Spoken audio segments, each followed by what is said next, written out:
Alright, ladies and gentlemen, welcome back to Rogue Trader. As per usual, I have to do my pre-game spiel. So, this playthrough is not indicative of a normal playthrough of Rogue Trader.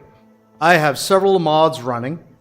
I have several abilities for me to get a lot of stuff which is normally not accessible to all players.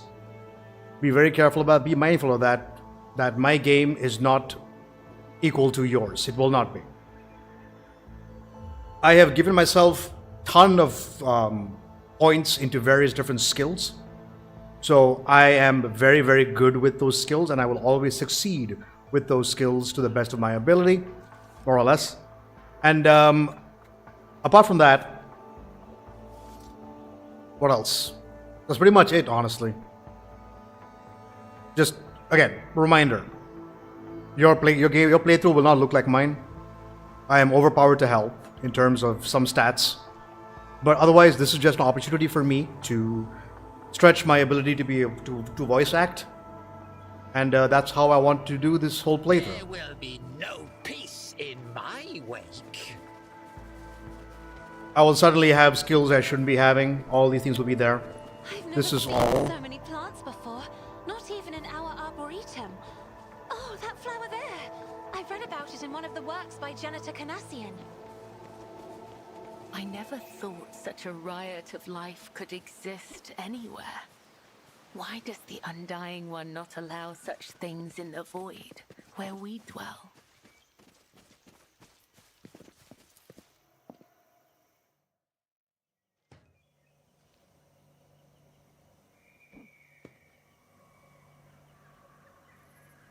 One step at a time amidst the madness.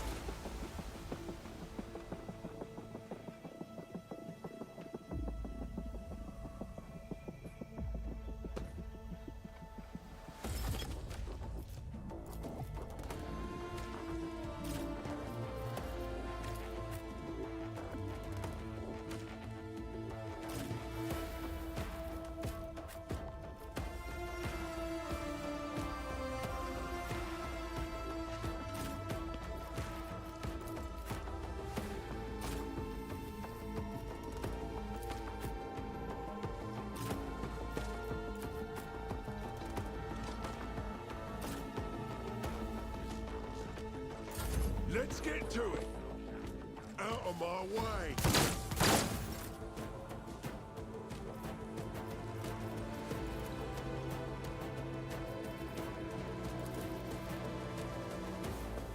A wicked thought.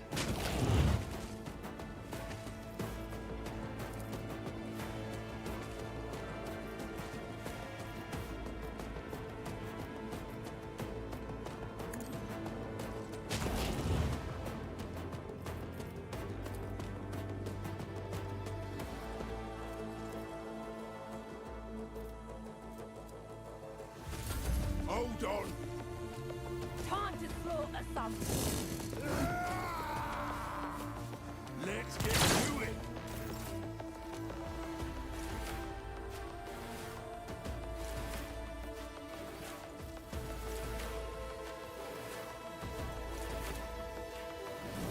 High momentum.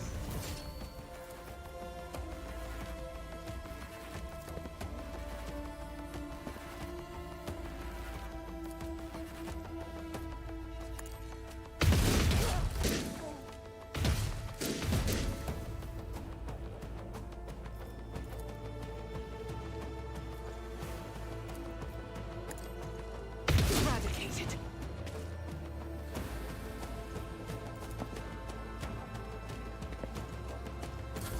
Let's get to it. Out of my way. Hold on. Scared yet?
I'm a navigator, not a servitor.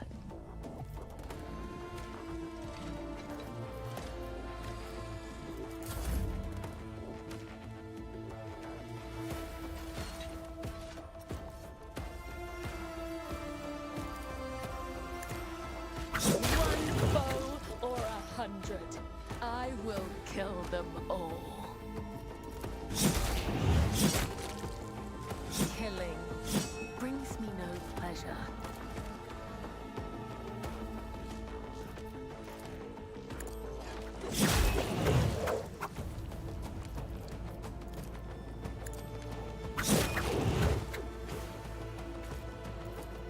The shadows will.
High momentum.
Let's make it quick.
I will not join the ranks of the dead. Schemes within schemes. Through the smoke and gunfire! Ah! Another one is shattered! Faith without deeds.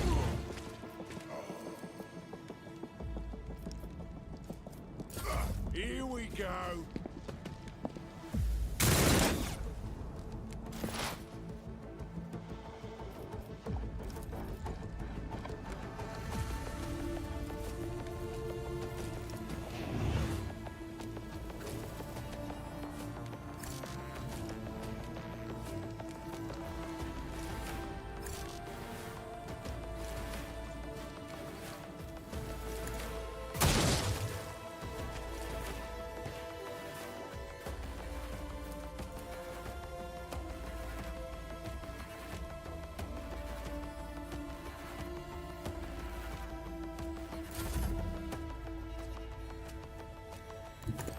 I've read tomes of military tactics.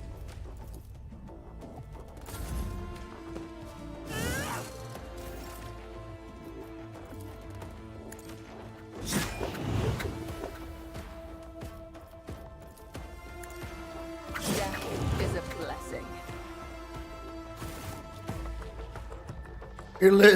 Usually dispassionate face is contorted with a grimace of pain and rage. Your elucidator activates when she starts speaking in her own language. I swear on Cain's riven heart, Muaran, you will pray for your treasury. May Morag Heg sunder your feet and cast it away. May the blood of Eldanish flesh flood your throat.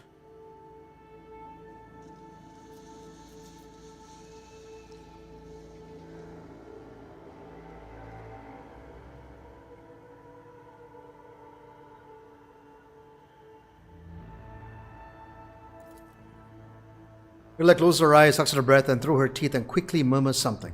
When she opens her eyes, her face is once again a mask of cool serenity. She looks at you and begins to speak, this time in low Gothic. Please excuse me, Elatak.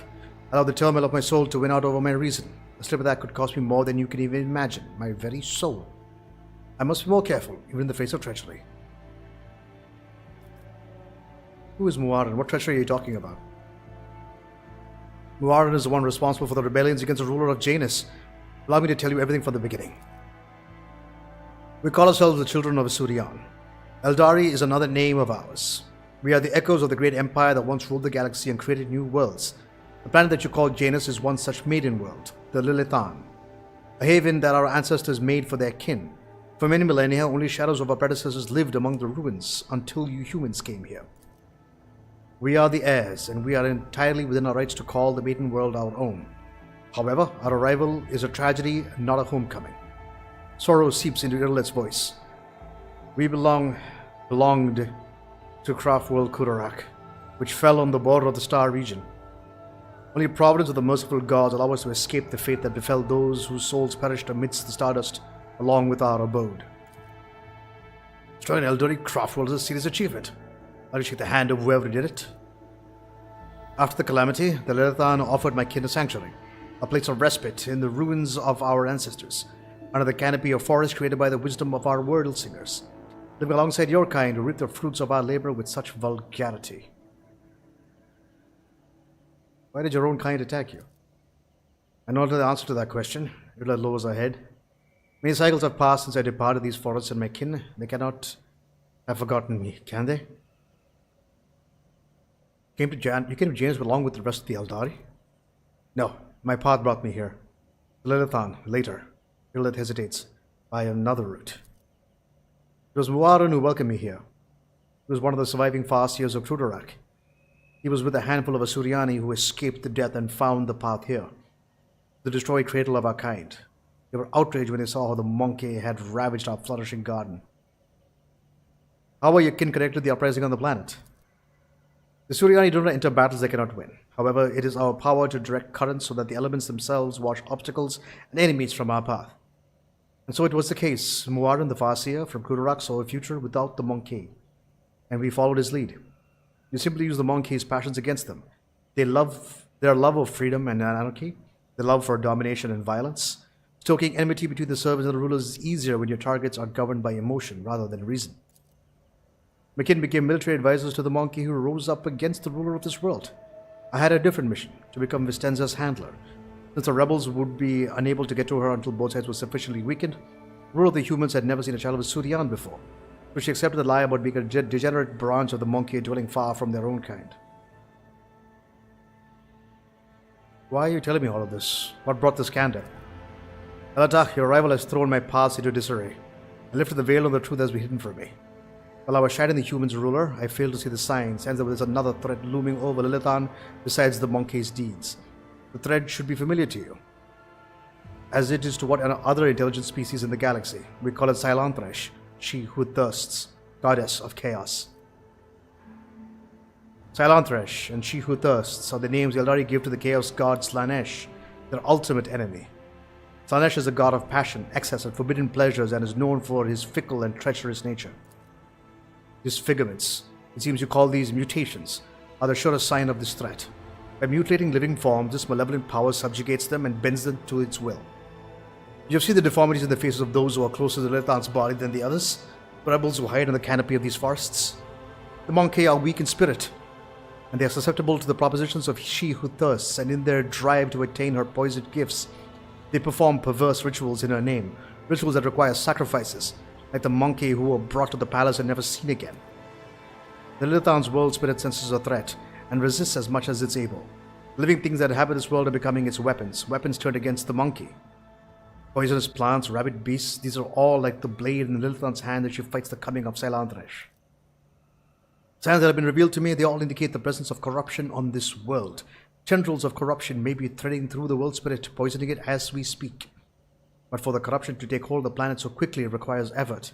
Effort directed by the will of another. Little it pauses. I believe Vistenza Vyat is in the thrall of the will of Sailantresh. What?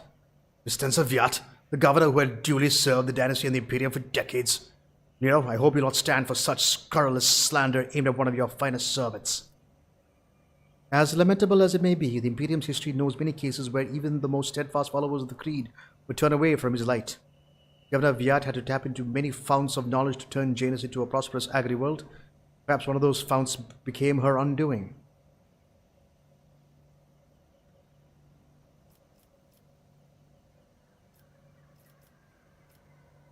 I trust your judgment, Nicolette. Vistenza will be punished for her betrayal. The only punishment for such a crime is death, Elantak. The one who steps into the path of Sailantresh forfeits the light forever.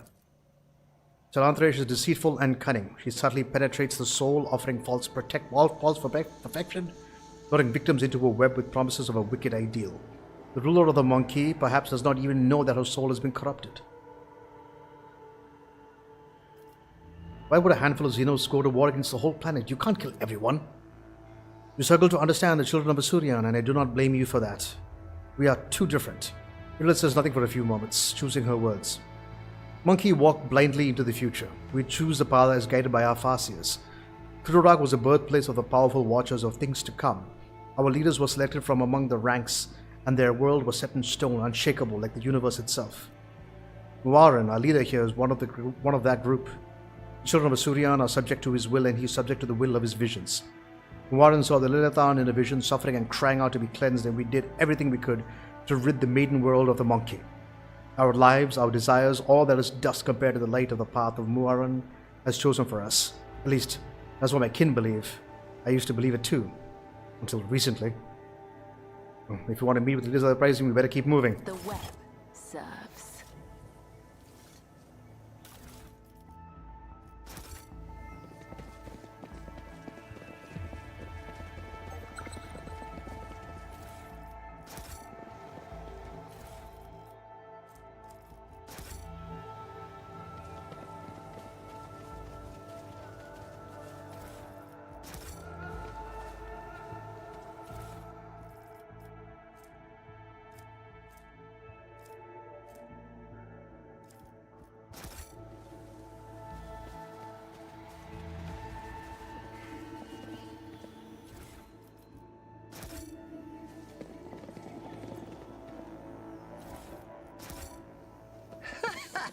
They will see.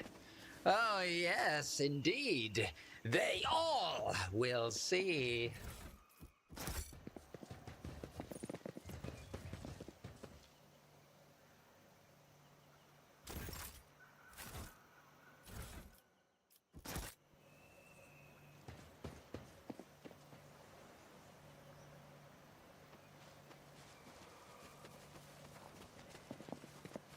The procession on deck awash with such bright colors, though it consisted of lowly rabble.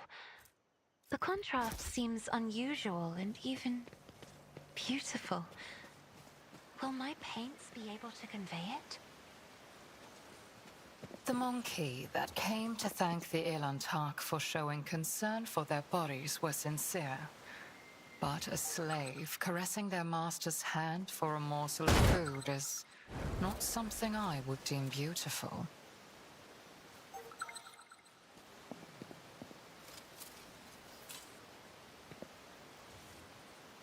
What curiosity unveils itself before me? Genius triumphs. at my brilliance!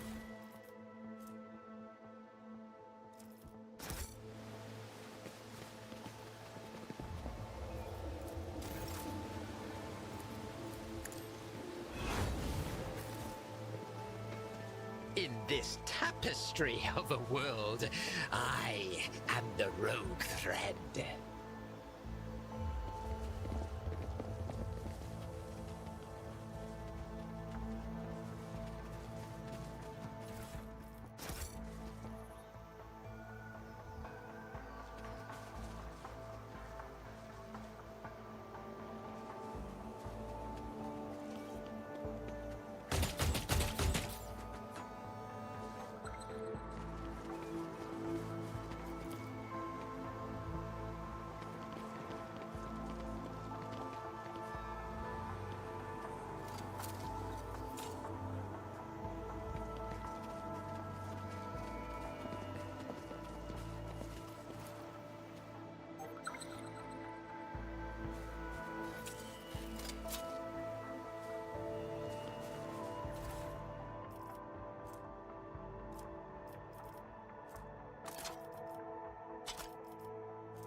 Ooh, there, done.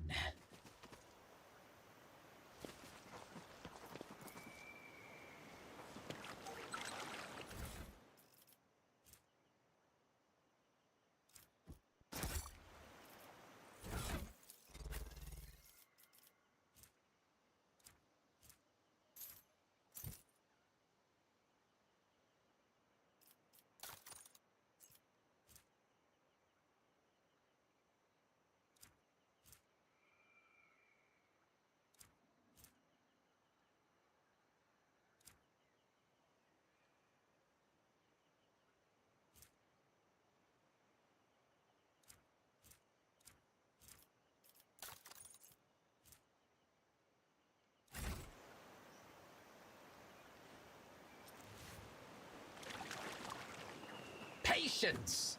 My nerves are frayed!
This tedium is beneath me.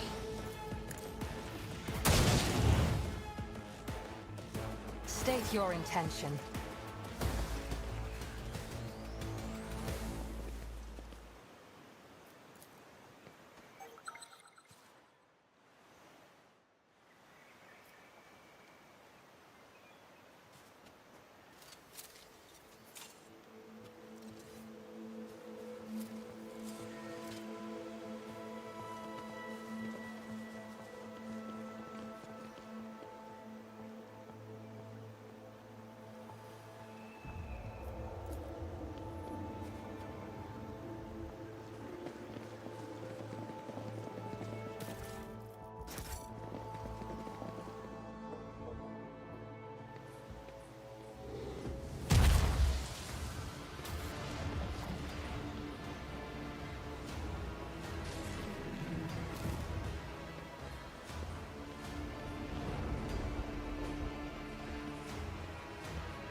The tall being and flying long garment turns to you, their face hidden behind a blank visor of their helmet. They begin to speak. Even from this, you feel the air around the figure grow cold. Monkey, you should not be here. Illa strides forward, her eyes flashing. Muarin, I'm calling you to account. You said that the great danger threatening the Lilithan lurked in the hearts of the monkey in their greed and ignorance. And all the while another enemy was looming over this world, an enemy whose tracks you should have seen in things to come. Silanthresh, she who thirsts, is threatening this world and you hid it from us. Answer me. Did you or did you not behold our greatest foe in Lilithan's future? Did you lie to me? After Idolit's words, the two tall Eldari behind Moran start moving. One looks around the leader while the other lets out a cry muffled under his visor. The rebel beside you cringes as though the Eldari speech causes him pain. He strains to say something, but Moran makes an imperious gesture, and the soldier meekly straightens up and salutes, staring at the Xenos in slavish devotion. The robed figure inclines her head and they begin to speak. You led the outcast. You left the path that was set out for you. You brought unknown monkey to our refuge. Now you speak to me with unseemly anger. Your long wandering far from Kruderak have altered your mind and tainted your sight.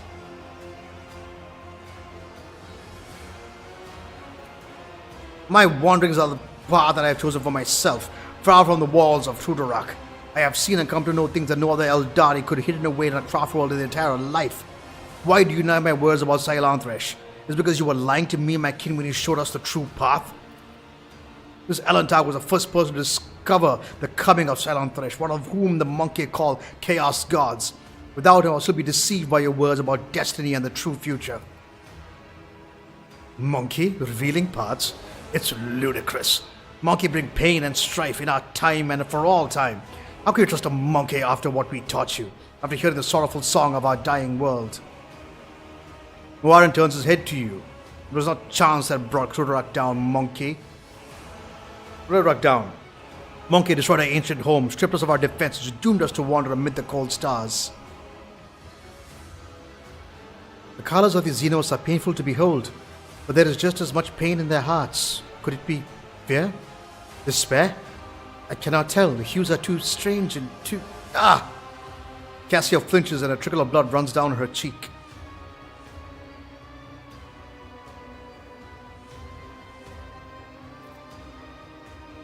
I'm sorry to hear that your home was destroyed, but I wasn't there and I knew nothing of this calamity. Warren stares at you intently. If these words had come from an Eldari, I would have believed them, but you are merely a monkey. A plaything of your own passions. Any emotion that takes hold of your soul can drive out all trace of reason and honor. You are playing with words and avoiding the question. Notes of desperation and rage are creeping into Riddlehead's voice now. The Lilithan is under threat from our eternal foe, and yet you are more concerned about the presence of Elantak than the corruption that is flowing through the veins of this world? Did you ever consider that your war might simply be hastening Silenthresh's triumph? Perhaps the ruler's servants, in their efforts to protect her, will resort to more and more instruments of corruption. Aaron leads down with his tone menacing. You left Kruderak in our darkest hour to gratify your ego. You come to us, the Lilithan, and I accept you as one of our own. I even gave you a real purpose. You left the outcast and you dare to insult me? A farseer? It was a mistake to let you into our circle. You have turned our own efforts to survive into dust with your own hands. I am a child of a Surian, Muarin, not a plaything in the cold hands of fate, which you claim speak through your mouth. My choice of path is no worse than yours or any other Eldari's. My path calls me to fight our true enemies, not eradicate the monkey. If it comes to it, I will stand with them, for the Elantar can see that you are blind to, farseer. Idlet's eyes are alight with fury. She pointedly lays a hand on her weapon, looking away from the farseer.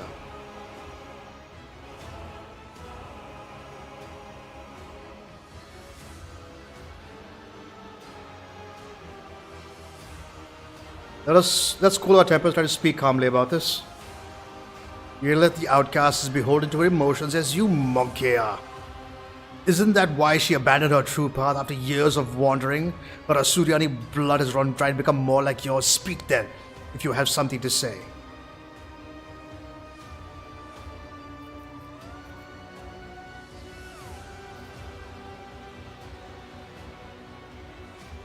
If this world is serious danger, there is no sense in fighting each other. Let us deal with our common enemy together. The name of that danger is Monkey, and I will see to it that the Lilithan is purged of those defiling her face. Then again, there is one way to prove to me that Monkey truly do care about the well-being of their captured world. Eliminate the ruler of the Monkey sojourning on Lilithan, and relinquish the governing of this world to me and my kin. Lilithan herself will stand as surety of our agreement, as will your compatriots who live on it, and the profit you will gain by tilling the maiden world. Warren tilts his head to the side. Our human helpers will replace the leaders of the Monkey, and we will be the ones who govern Lilithan from the shadows. And where's my guarantee that the planet and its inhabitants will be safe? You have the word of a child of a Surian who venerates life far more than any of you. What is more, Monkey, I have not the slightest desire to inflict harm upon the Lilithan and the lands of the Eldari ancestors. Warren says nothing for a few moments and adds mockingly, I suppose my demands will be considered a gift for the likes of you. You could not wish for anything better than Eldari stewards to rule over a Monkey without bloodshed.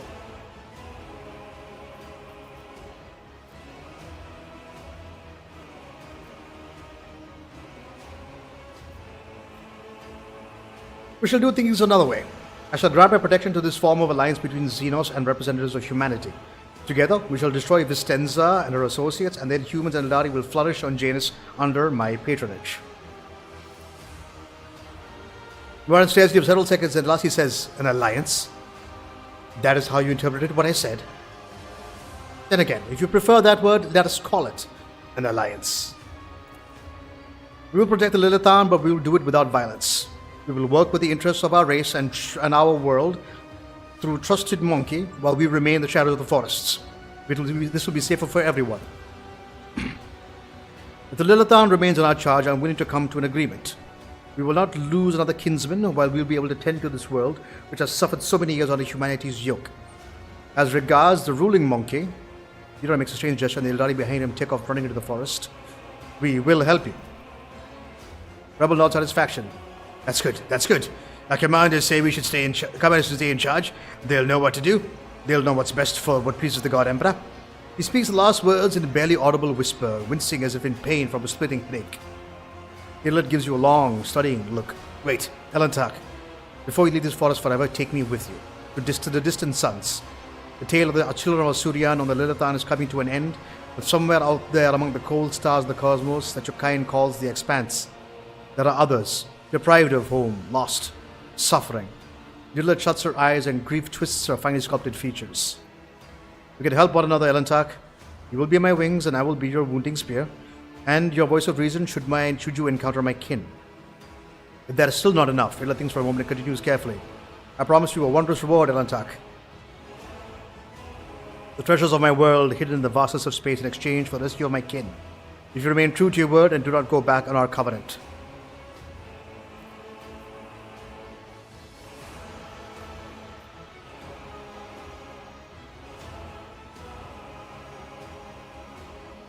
It's an honor to welcome an Eldari wanderer into my ranks. Eldari shifts slightly and lowers her head. A ghost of a smile appears on her lips. My heart sings at the thought of Lilithan's approaching liberation. We will not rest until Andre's servants still mar the face of the maiden world. And remember your promise, Elantak. When we leave Lilithan, it will be to go to distant stars. Warren saw them in his visions, and they sang mournful songs about the fate of my people. I will fight beside you until the Song of the Stars turns into a funeral lament.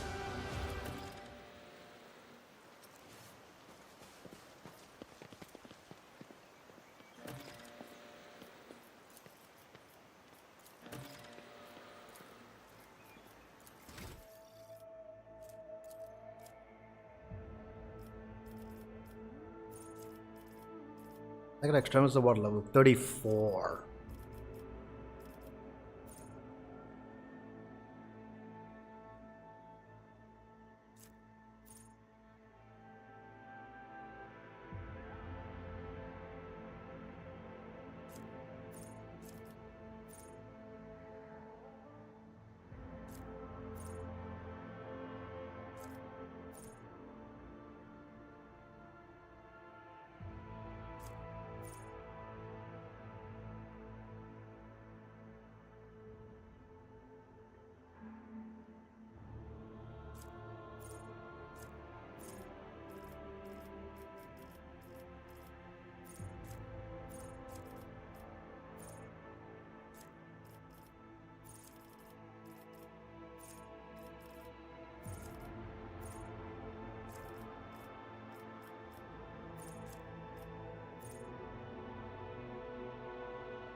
Give me a second, guys.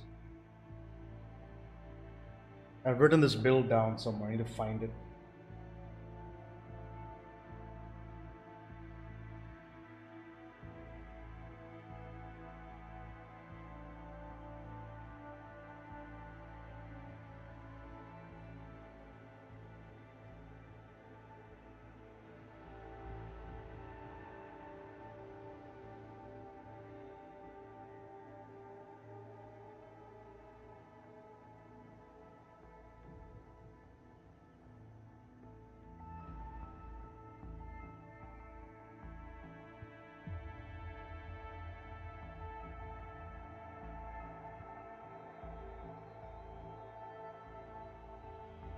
The first master talent.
Okay.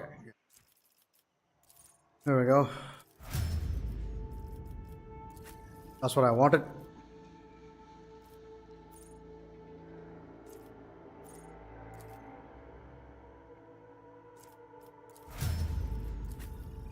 Sorry about that.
There will be no peace in my wake.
What lies beyond?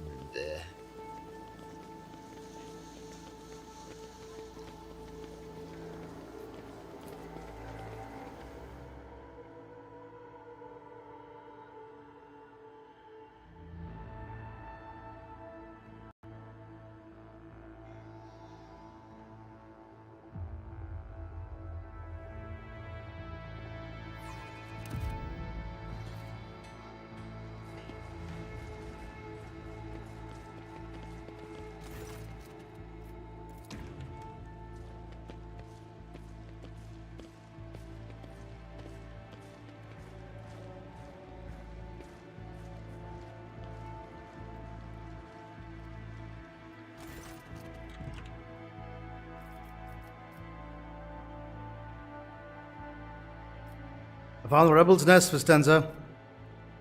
Have you really, your lordship? And what have you learned?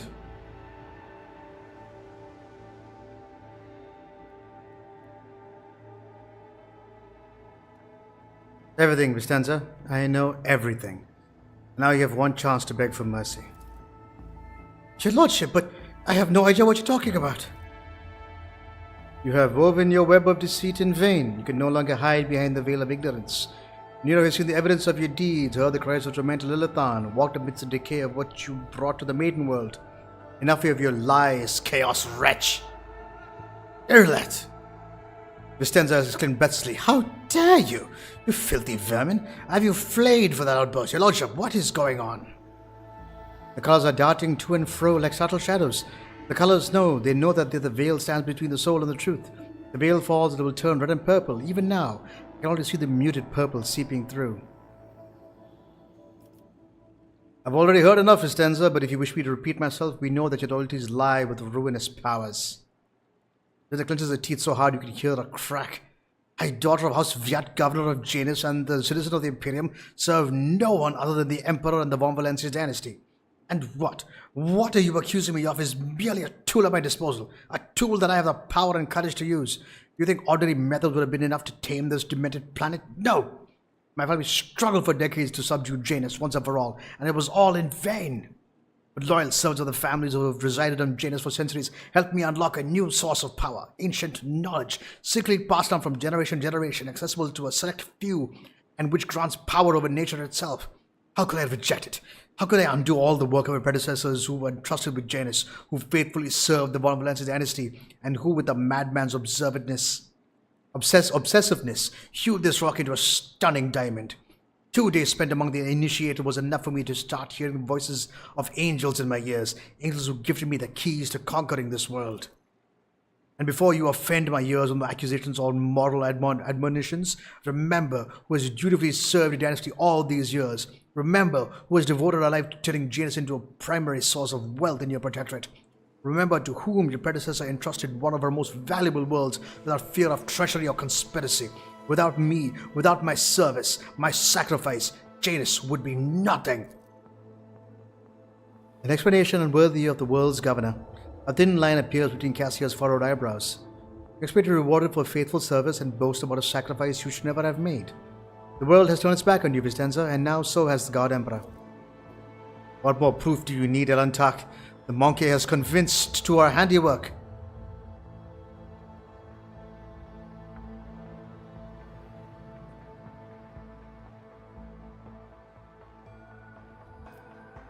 Theodora knew about your inclination? Did she know?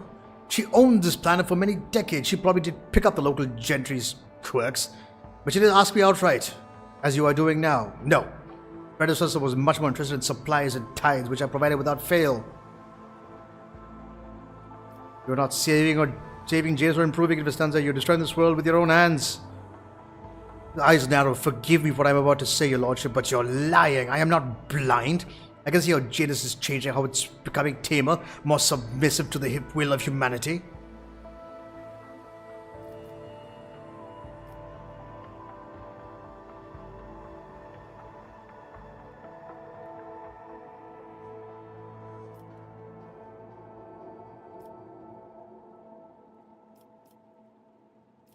The will of humanity or the will of the ruinous powers? Vistenza, you are a strong ruler with exceptional aptitude and talent for making people see things only as you wish. Have you ever considered the possibility that someone could do the same to you?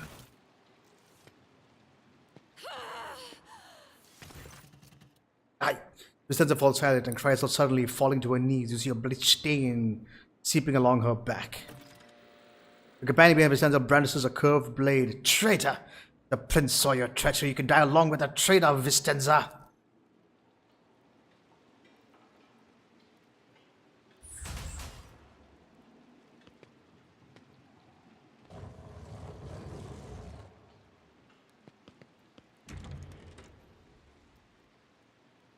Oh, silly girl. Curiosity sings in my veins. How intriguing.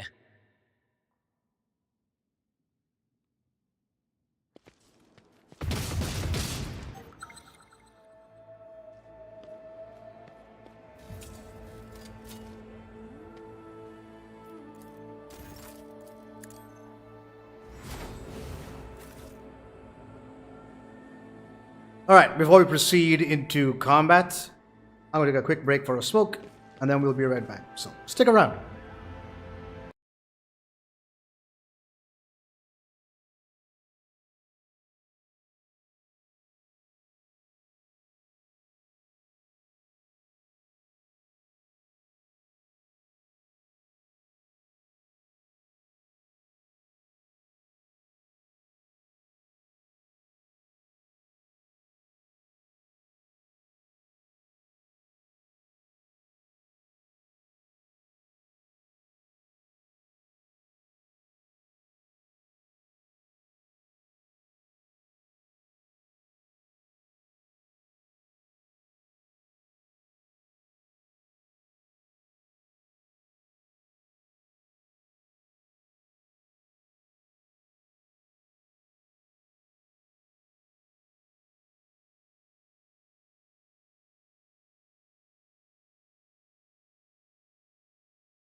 Okay, now we're back.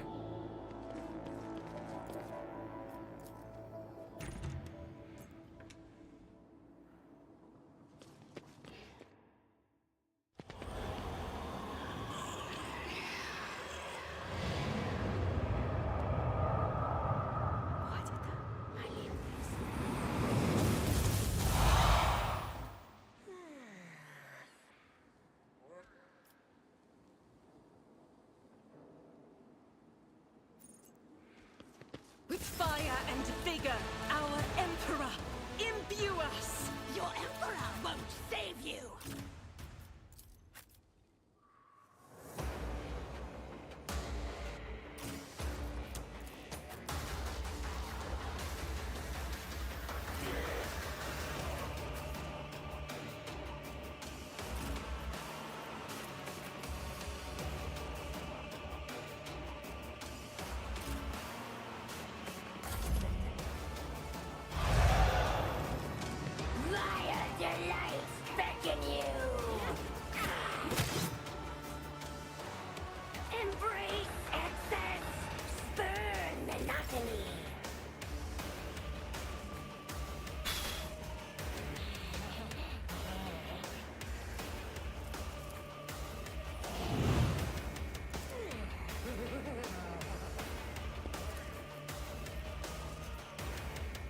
I can't see them from there? Really?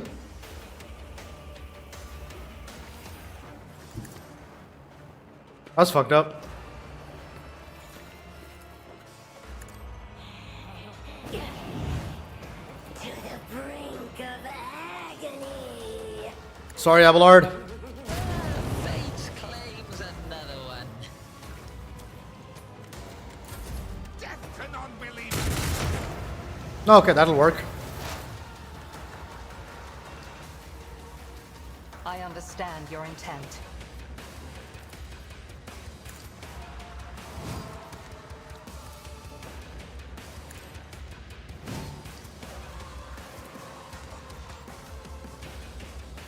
If it serves your cause.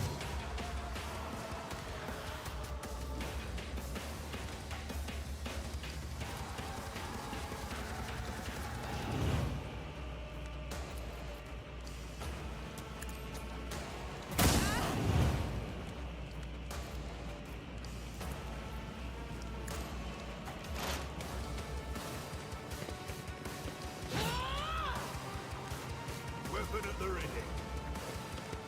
Why is her initiative so low? Is it because her agility is low? You son of a bitch. I serve the ruinous powers!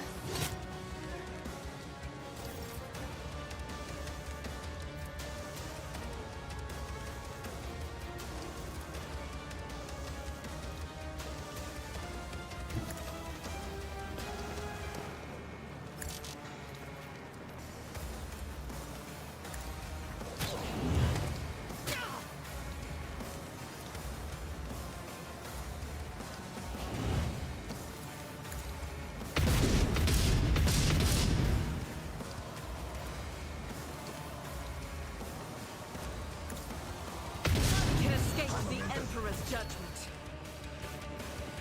I should have used this first. Damn it.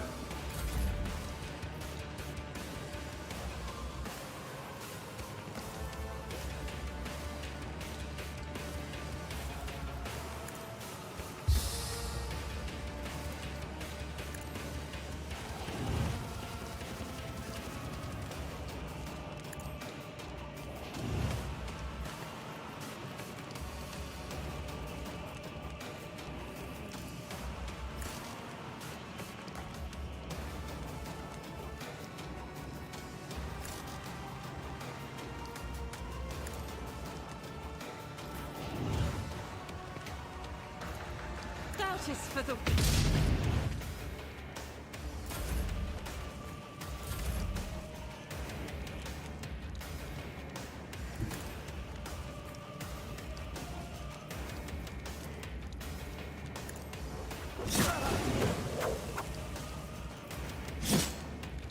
Come, the other side awaits. Let your soul be purged.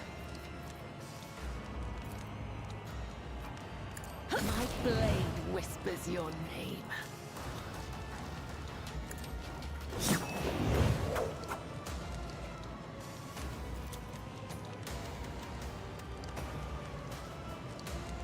Oh, that guy there. Yeah, fuck it.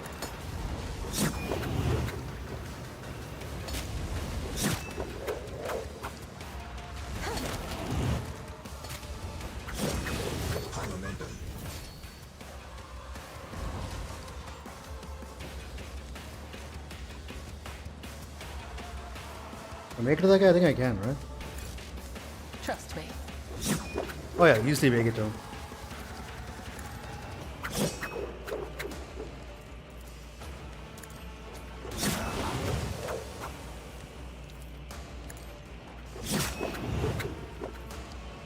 Last one? Yep, perfect. Shall not fail.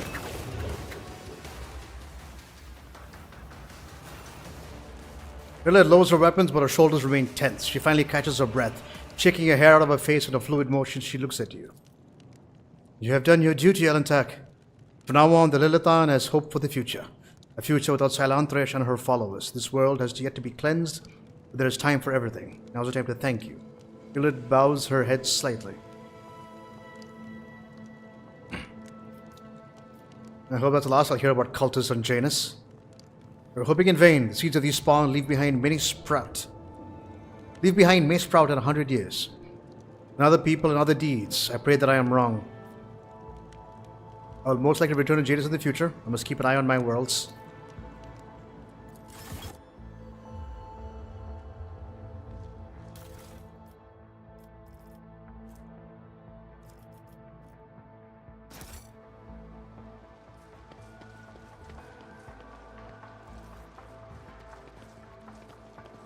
Keep a sharp eye.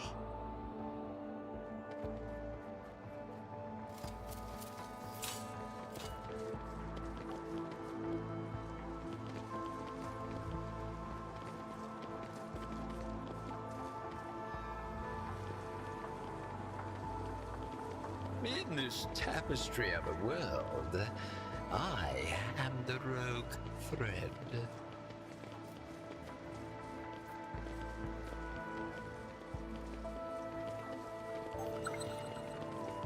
Faith leads you along your thread, as it leads me along mine. We both serve him in our own way. So, why do I see such worry in your eyes whenever you look at me, Amic Argenta? We find our foes by different means. I kill those deemed guilty of heresy by the exalted ecclesiarchy. You kill those identified by vague portents. And I do not know to what extent they can be trusted.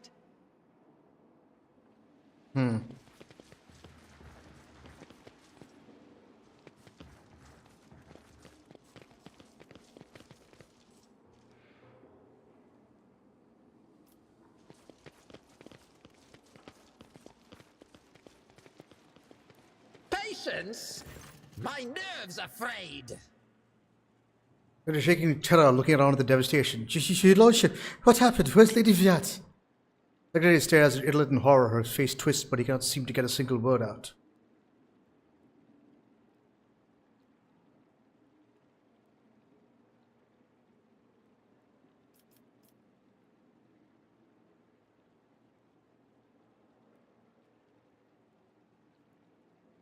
Vistenza Viat has been executed as a traitor to the Imperium. Her accomplices must be found and put to death immediately.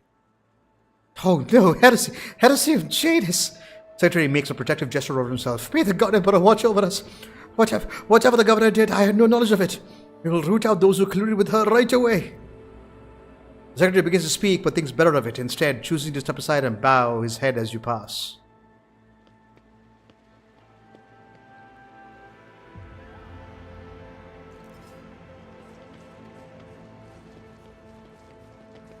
There will be no peace in my wake.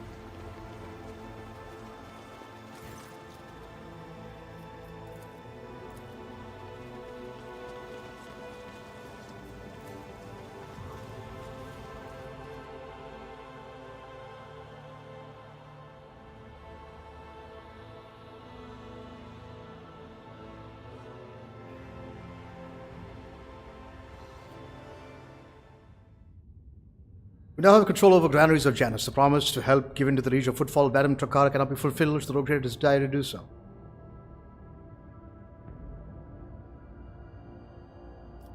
Send provisions of Footfall, giving its inhabitants new hope and asserting their right to rule over the station. The inhabitants of Footfall Station will praise the rogue trader who spared them the painful choice between starvation and succumbing to the reign of Incendia Chorda. To welcome the new rogue trader, the Adeptus Mechanicus planetary office brought to the ship as offering several versatile acrocombines, ancient machines whose carcasses have been found on Janus and carefully restored. Celestial Titans will serve the Von Valencia's dynasty. Wait. Okay, what do we have here?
We are nowhere nearby.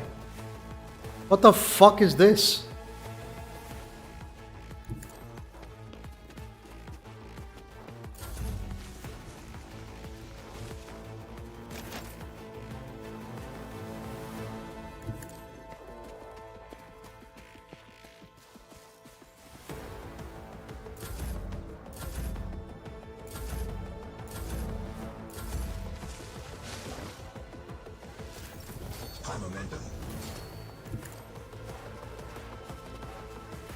We're not even near this area. What the fuck is this bullshit?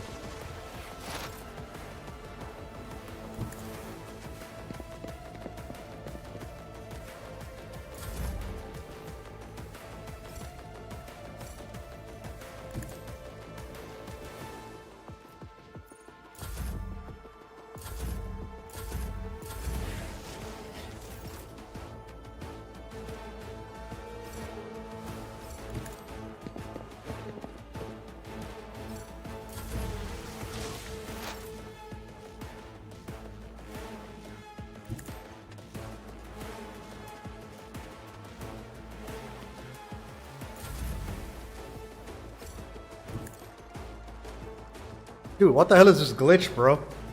Why am I fighting creatures halfway across the map? Rejoice in battle!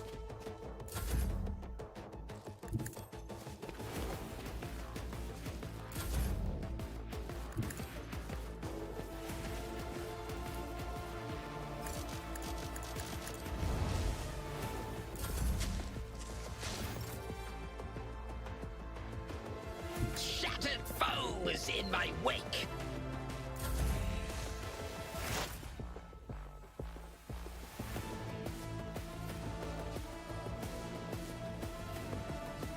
I move swiftly to strike.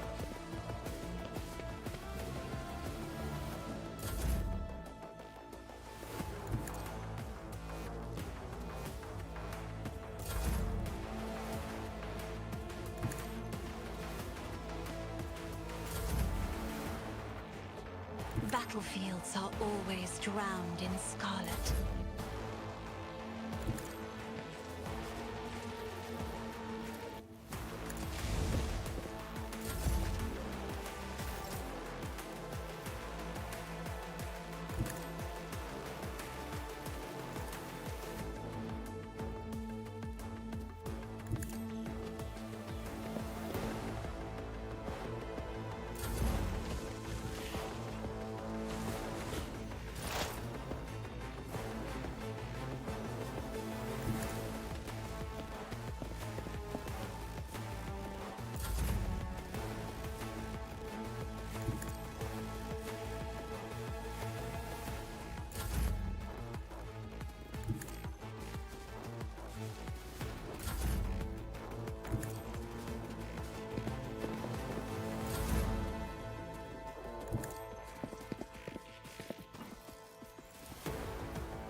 It will be done.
Death comes in silence.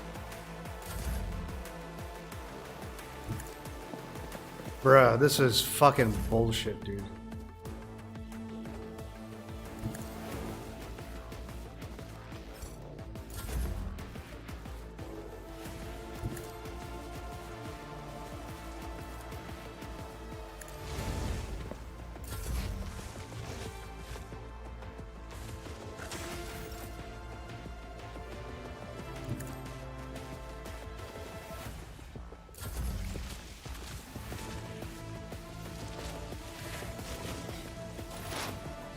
I deal death with my hands.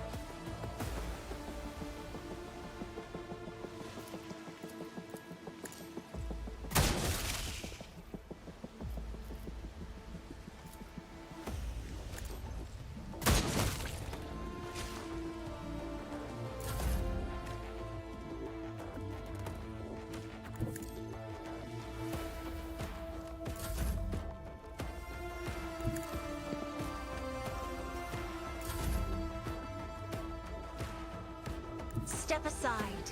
The navigator is coming.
I am not your Xenos pet, monkey.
Hmm.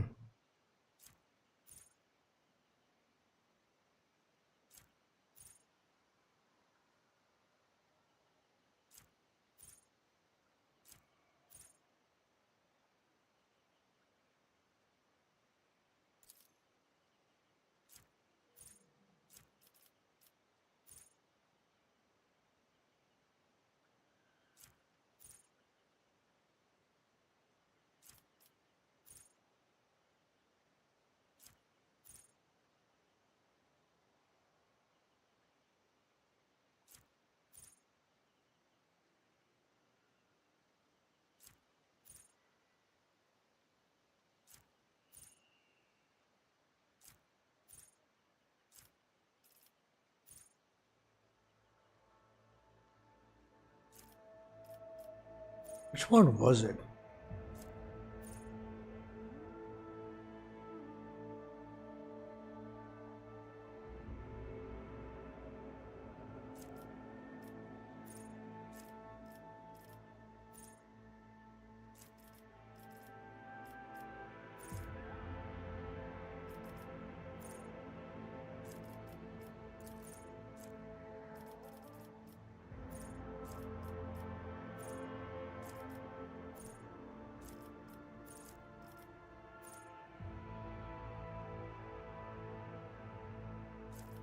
Yeah, that one.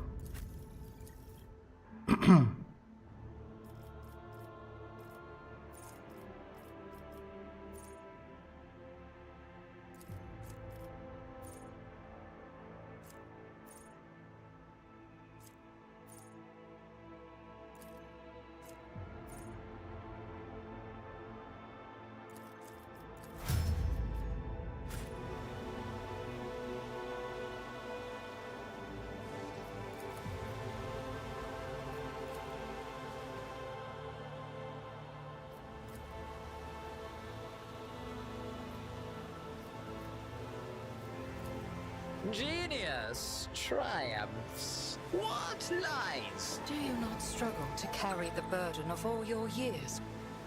Youth has vigor on its side, but age has knowledge. I'm sure even a long-lived Xenos must understand the importance of experience.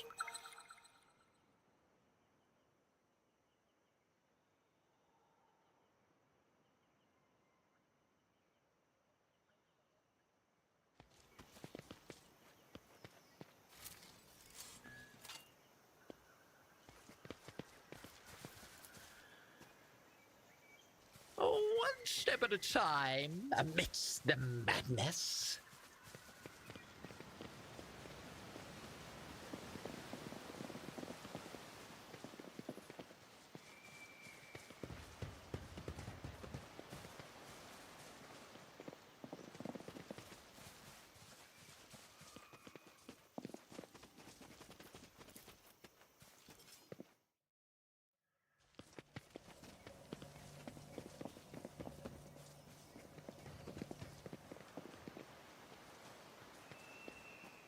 In this tapestry of a world, I am the rogue thread.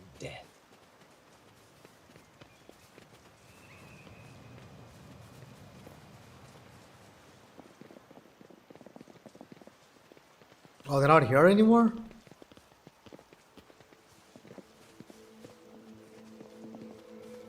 I was hoping to chat with Warren again, but okay. Let him know that the job's done, that she's dead. Okay.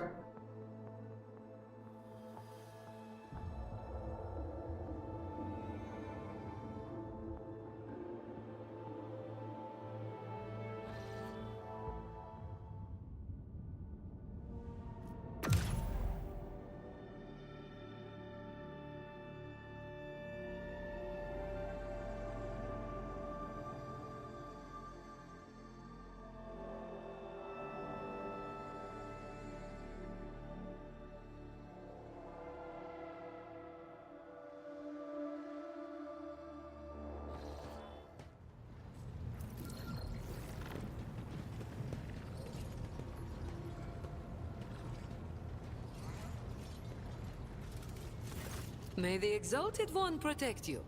Have you grown bored without our little talk, Shireen? Oh, Shireen, I did manage to spark your interest. Allow me to invite you to a more private place. My words are meant for your ears alone.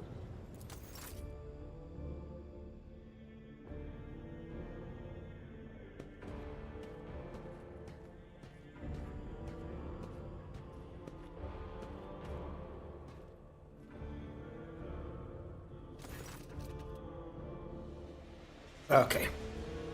The flicker light of dozens of candles play across Jay's face, making a small smile appear even more mysterious. Shireen, the Exalted One himself brought us together for the day you crossed Vladim's threshold.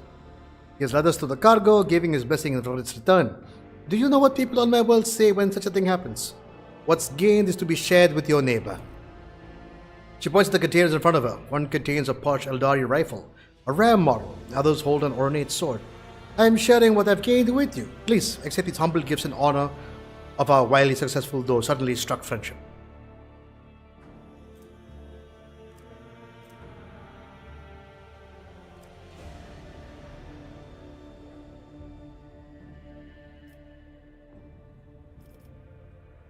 Wonderfully wonderful, accept with gratitude.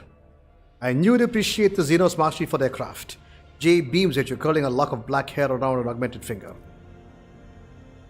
After a brief pause, she awkwardly continues. So, the matter I wanted to discuss with you is related to my business. You know that I sell Xeno artifacts to interested Imperial subjects and Imperial trinkets to Xenos. Business is going well. My network runs even without my participation, but when it comes to expansion, well, that is where I hit a wall. Rivals, envious of my success. Jay throws up her hands. Falco especially. I am certain the theft of cargo was his doing, but I can never predict what that Ashmag will do next. While the Imperium's authority may be fragmented in the expanse, it could crack down on my people, my profession at any moment. I think I follow. You wish to use me. Exalted One forfend. How could a glorious of the Emperor use Radiant Bearer of the Warrant or some kind of tool? Other way around, however. If the Rogue Trader put in a good word for me with the servants of the Adeptus Ministratum, I could become an official trade representative of the Imperium. Just imagine it. A little scrap of paper will offer me and my agents protection against the Ashmak schemes. Far better than any refractor field. And even the Inquisition will have to think twice before they mess with me because I'll be a representative of the law in my own right. And best part of all is that this will cost you precisely nothing, Shireen. All you have to do is stop at the Administratum Palace, obtain a certificate from the Master of Seals. My informers tell me that the palace is located on Dargonis, your capital world. You see how everything is aligned so wonderfully? And of course, I will repay you in kind. Sounds simple enough. I will help you. Exalted One bless you, Shireen. I couldn't find a better business partner in all the expanse. Jay ponders for a moment, then graces you with a dazzling smile. Friendship is a gift from the Exalted One. You must cherish it. And you will have no complaints about our friendship, Shireen. I may not be a representative of the Imperium just yet, but I can help you with whatever you need. You must have some faction in mind that you would like to establish relations with. The severe Drusians, the hot-headed pirates of the Casbalica. You only need to use the right words and a key for a lock, and people will open their hearts to you, or their wallets. I'll arrange everything, you merely have to ask. Help me establish cooperation with the Casbalica. Not a problem, Shireen. I'll have my people put in a good word for you in the right circles. I'll humbly await to be steering a vessel to Dargonis. The Mercantum Tabulae Officiale sounds like a most majestic as the warrant of trade. Okay?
Some more retinue, please.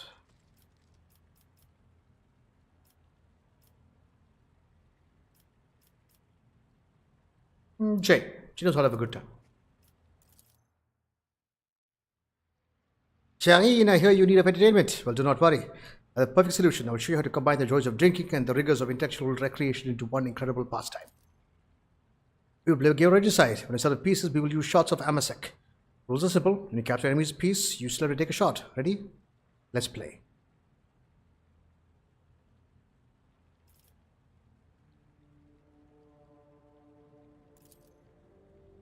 Jay tries to distract you with conversation, but you notice her sneak several new pieces onto the board. Give her a charming smile and continue to make small talk as you switch some of them around, catching the gold trader in her own trap.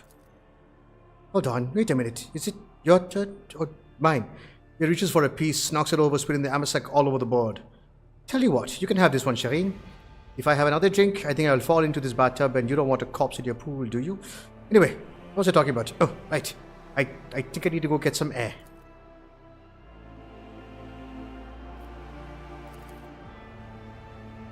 The tension slowly retreats as you bring yourself to complete stillness, joint by joint, muscle by muscle, pore by pore. Before long, you have surrendered the bastion of your body to the bliss of oblivion.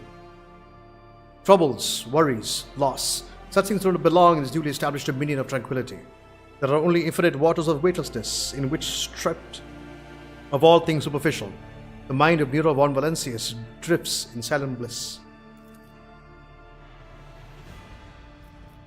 The moment of serenity soon fades, the body reclaims the mind, binding it once more to a familiar shell of flesh, sinew, and bone.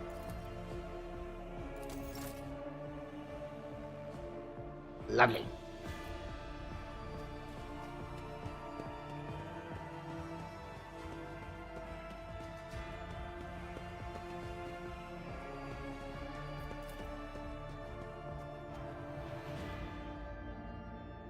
Take it to the Matthews Bridge.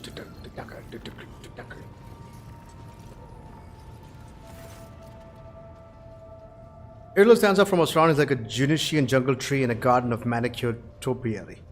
Unsettling beauty and alluring otherness, in her posture, her gestures, and her piercing stare radiate from the Eldari. What follows a buzz with rumors about Xenos ravaging the sector? Do you think it could be your kin from Kururak? Is that snake venom seeping from your lips? We, the children of Azurian, are no strangers to the art of war. We are not raiders, or butchers, or least of all, fools. When a craft world is beset by calamity, its inhabitants do not start a war with every monkey in the sector. If you are looking for enemies, look for them elsewhere. What happened to your homeworld? It is a mystery as inscrutable as the sigh of the last immortal, as deep as the waters of a dark ocean. And I can tell you little, for I was far away, on a mission with my unit. We returned at the appointed hour, but we did not find Kruderak in its celestial harbor. It happened many journeys ago, or standard years, as you say. But I remember that moment as if it happened this very day. The memory of a loss is always stronger than the memory of a gain, especially when you lose something as significant as a home, or an entire world. We searched, we called out, we looked everywhere, but we saw only emptiness and the echo of calamity. Countless days passed before I found myself on the Lilithon and met some of my kin. Those refugees who had barely managed to reach our ancestral planet. Their stories were far from being the fruit of truth I so badly craved. Those who agreed to talk to me were few, for most saw me as a wayward daughter who had spurned the honorable paths. And they would not stop babbling about the terrible disease that spread black tendrils of pain over the paths of the Infinity Circuit and deadened our world one segment after another.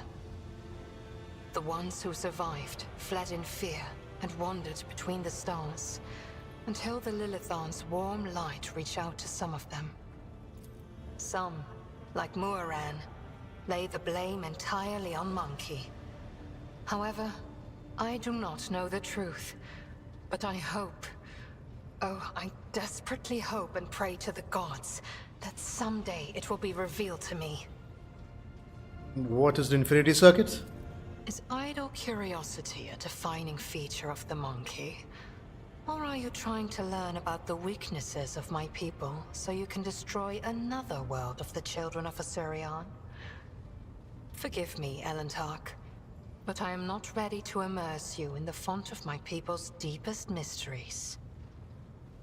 What was your world like before it fell? Kruderok cannot be described in your language. It can only be sung, encased in a filigree of sounds, a melody as complex and delicate as the Infinity Circuit, its energy network. It can be seen in the golden hues of sunlight, felt in the breath of celestial winds. Though it was an artificial world, it was just as alive as any real planet. But I must see clearly, not only light, but also shadows. I yearn to remember only Kruderok's beauty, but it had a dark side too. My world was isolated for too long, like a lake of stagnant water. There was no movement or renewal, and even the sweetest outbursts of life soon turned fetid. Who knows? Who knows? Had there been no stagnation, had our elders not been so blind in their dogmatism and our youths not lacking in courage, then perhaps Kruderok would still be alive even now? How do your craft worlds even work? Is idle curiosity a defining feature of the monkey? Okay, fine. I am afraid your life is too fleeting, and your memory too feeble to encompass the entirety of my knowledge. My people ruled the stars when yours did not even have a name. But many of our songs and stories were lost, stolen by she who thirsts. I can tell you the children of Asurion lived, created, caressed the stars as if they were pearls on a string, until Cylon Thresh smothered our empire in her terrifying embrace.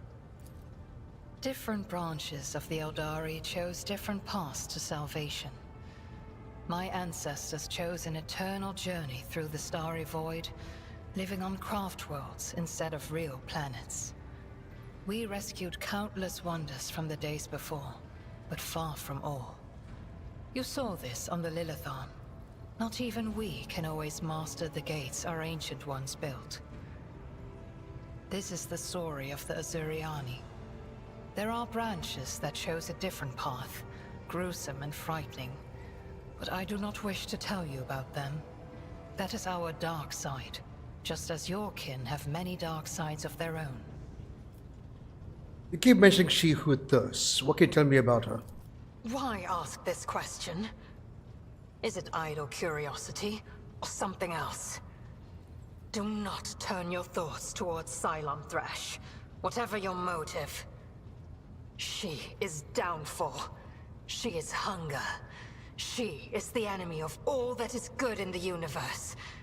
She is an enemy to the Eldari, and I hope to you as well.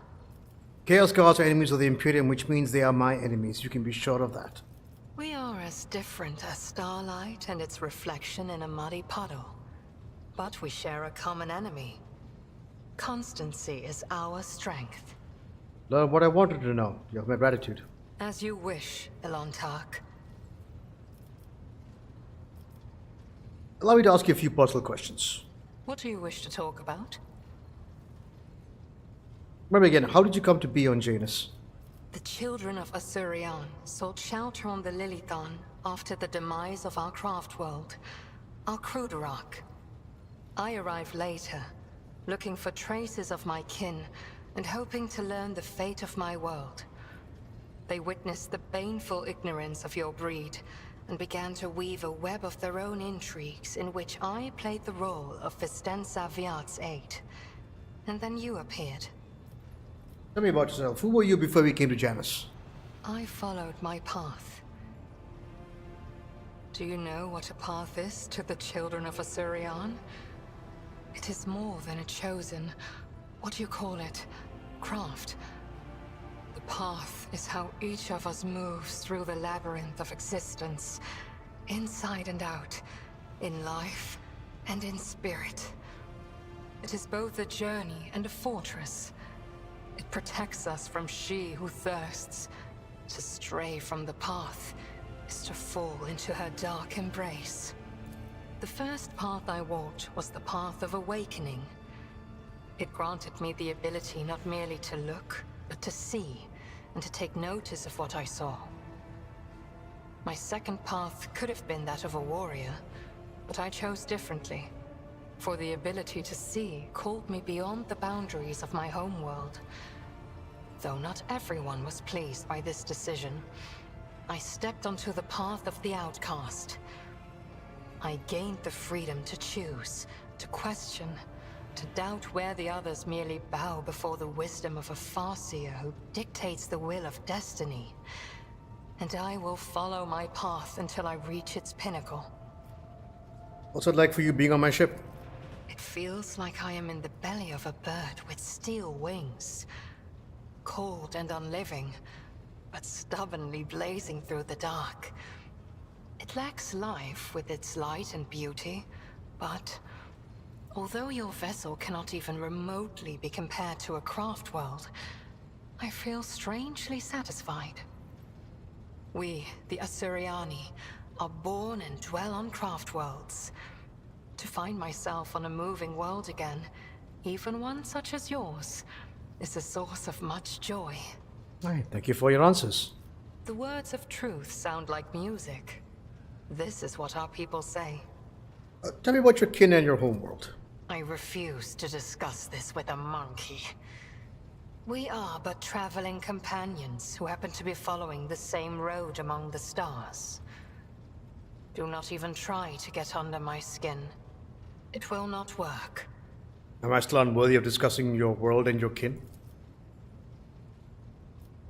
What do you think is happening on Janus right now? The Lilithon is purifying herself of the corruption brought by the servants of Cylon Thrash. Gardens and birds, animals and people. Many are gone forever, and even more are corrupted beyond healing. But the Lilithon is stronger. This world will live. My kin are probably still looking for a means to enter the webway. May the Lilithon spirit aid them in this endeavor. Beyond the gate lies salvation, and perhaps even knowledge about the fate of Kruderok and the remaining survivors. Why did you agree to join me? Is it not strange for an Eldari to be following a human? The outcasts my path led me to had a saying. Let me translate it for you. If you fall off a cliff, grab the roots and do not ask if they belong to a weed or a noble rosebush. You are the root I grabbed, Ilantak, because I fell off a cliff. My homeworld is gone. My kin are either dead or hiding no one knows where. By joining forces with you, I may be able to nurture a seedling of the truth I so deeply yearn for. Let's take my leave. Okay.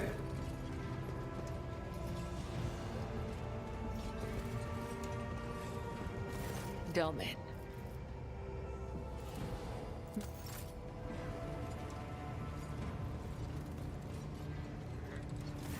May the Exalted One protect you.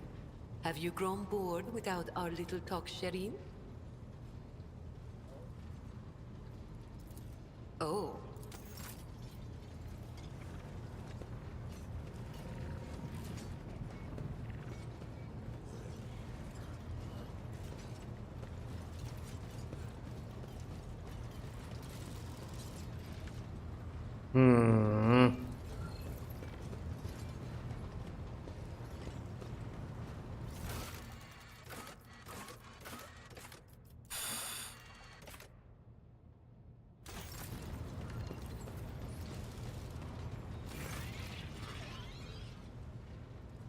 Lord Captain, the ship informed me of our imminent meeting. The postal log states that the ship's fog system is malfunctioning. Can you explain? Lord Captain, the Lord Marksmaster caused off guard by your question. He's a moment to find her words. The Vox system is functioning as expected, and no communication problems have been reported by any of the crew. Please allow me to check the system's calibration settings in your presence to alleviate any concerns you may have about its performance. Voxmaster's thin fingers dart between hundreds of wires and cables on the control panel, flipping switches, turning dials. She issues commands and methodically checks the lines of communication with the crew on every deck. At last, accompanied by the sound of static, the crackling of the Vox, the flickering of the signal lights, the dance of her hands concludes. All finished, Lord Captain. No issues detected. The system is working as expected. She studies your face and she waits for your response. Thank you for your service, Mistress Tollerman. Lord Captain, she offers an unusually deep bow, likely using it to mask her confusion.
Security of the warp jump was disturbed by reports of frightening sounds and visions that descended upon the crew.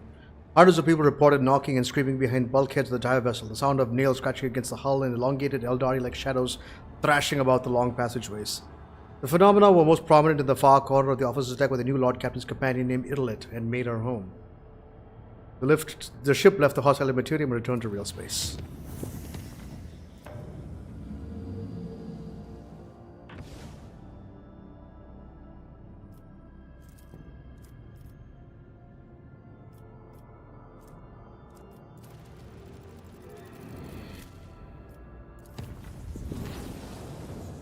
My apologies, Lord Captain. The enforcers report that your pet Eldari is in a foul mood and is moving towards the Captain's Bridge. We didn't dare stop her, but expect you have a difficult conversation ahead of you.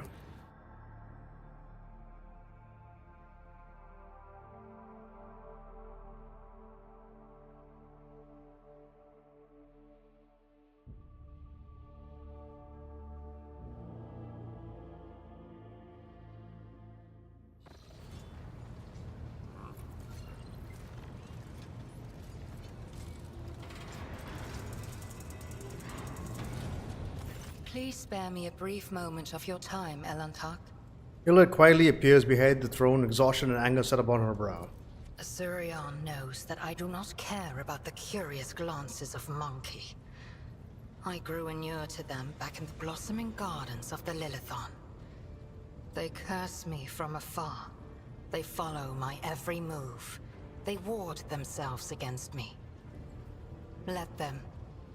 After all, what can be done with such weak-minded, primitive creatures?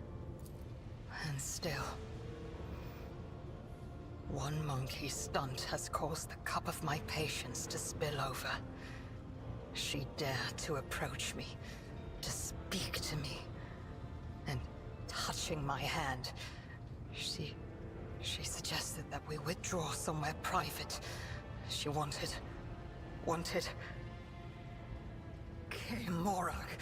The mere memory of it stirs up a tempest in my soul.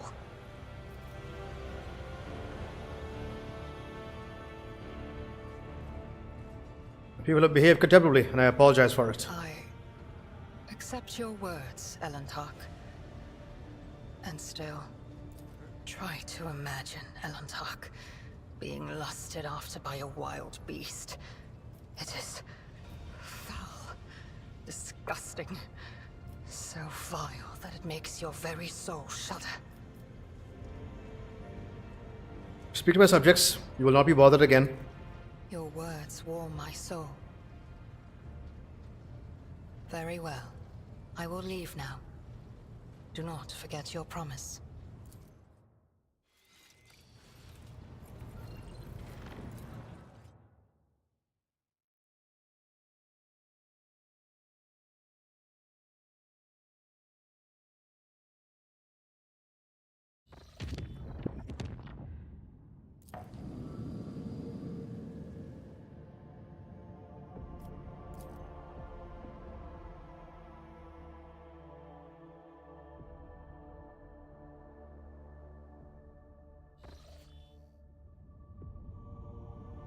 Ah, perfect.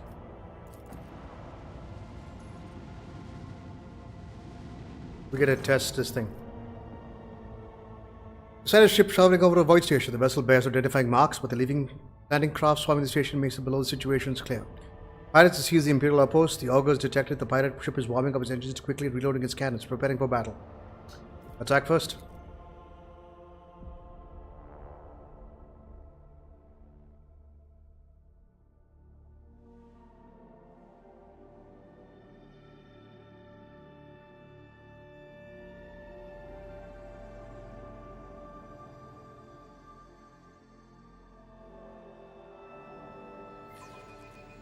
All stations, report when manned and ready. There we go, that's how that works.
Oh, okay.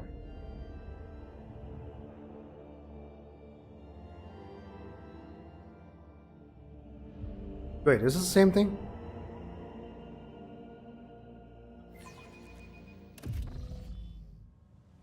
Oh, this is new, right? I've never been here before. Oh, it's this thing. Okay.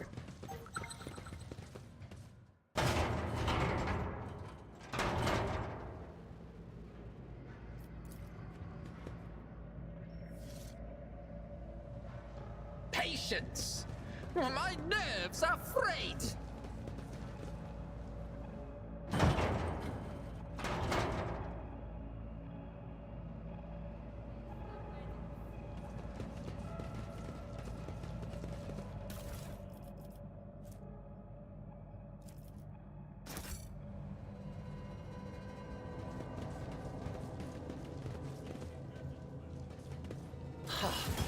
Another annoyance. Show them no mercy.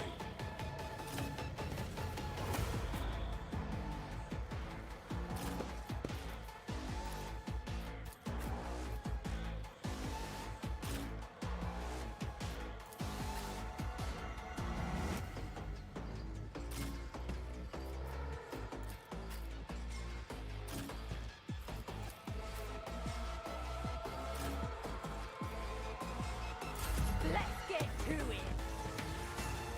Out of my way.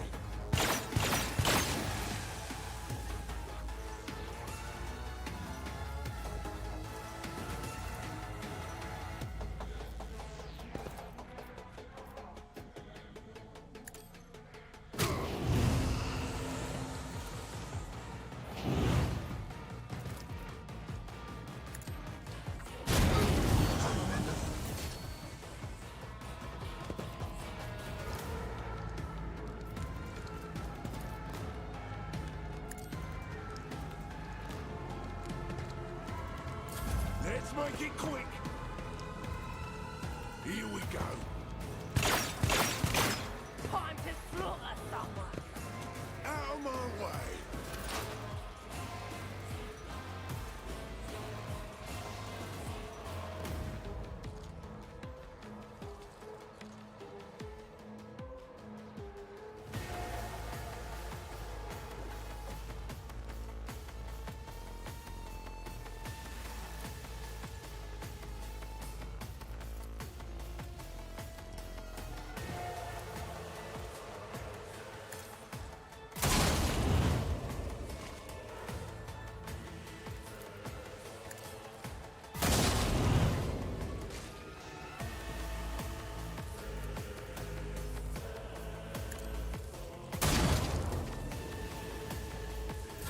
Let's make it quick.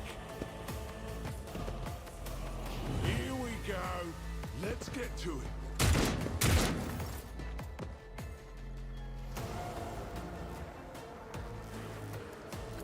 As the Emperor commands, executed.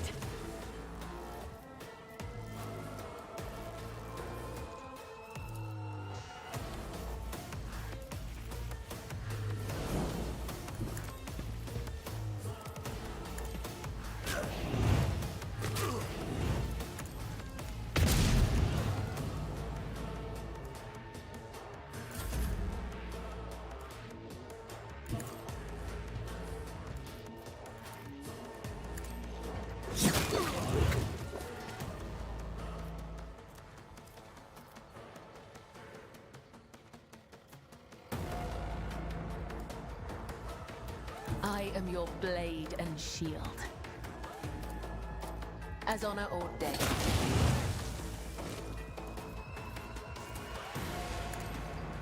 Killing brings me no pleasure.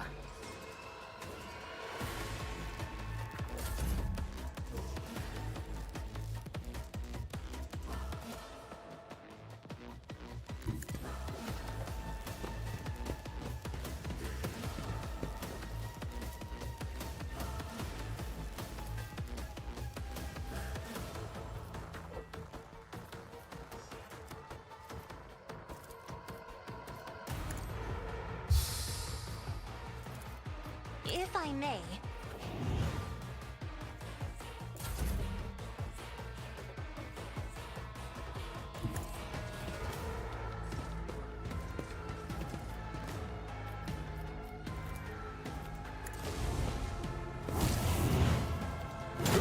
That was a good idea.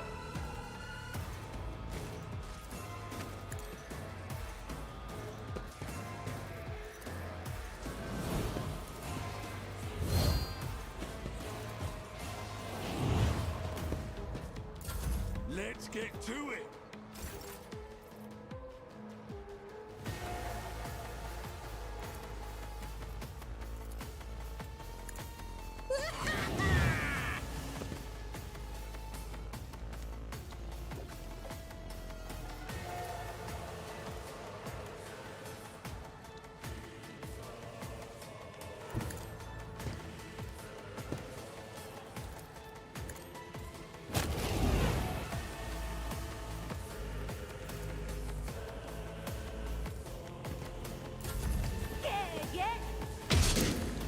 Let's make it quick.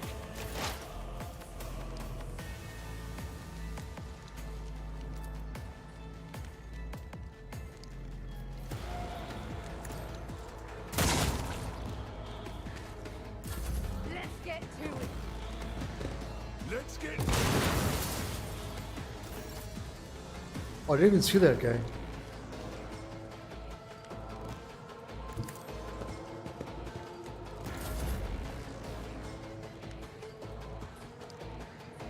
I will leave footprints of scarlet.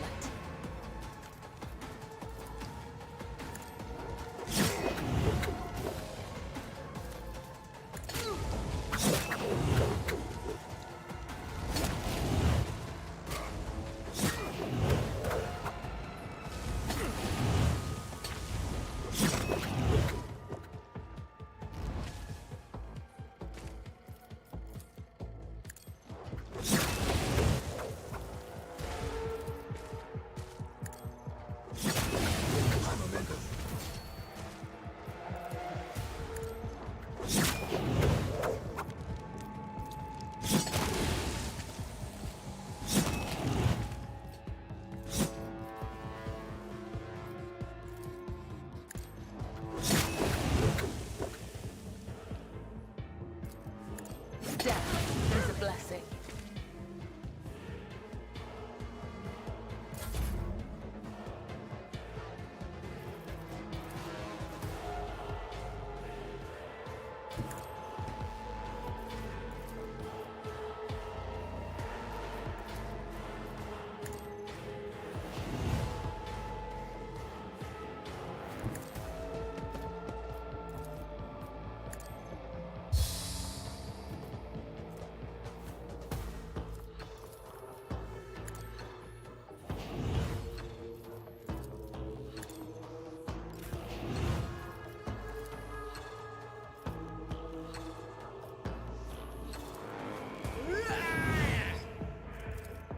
What if...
There will be no peace in my wake.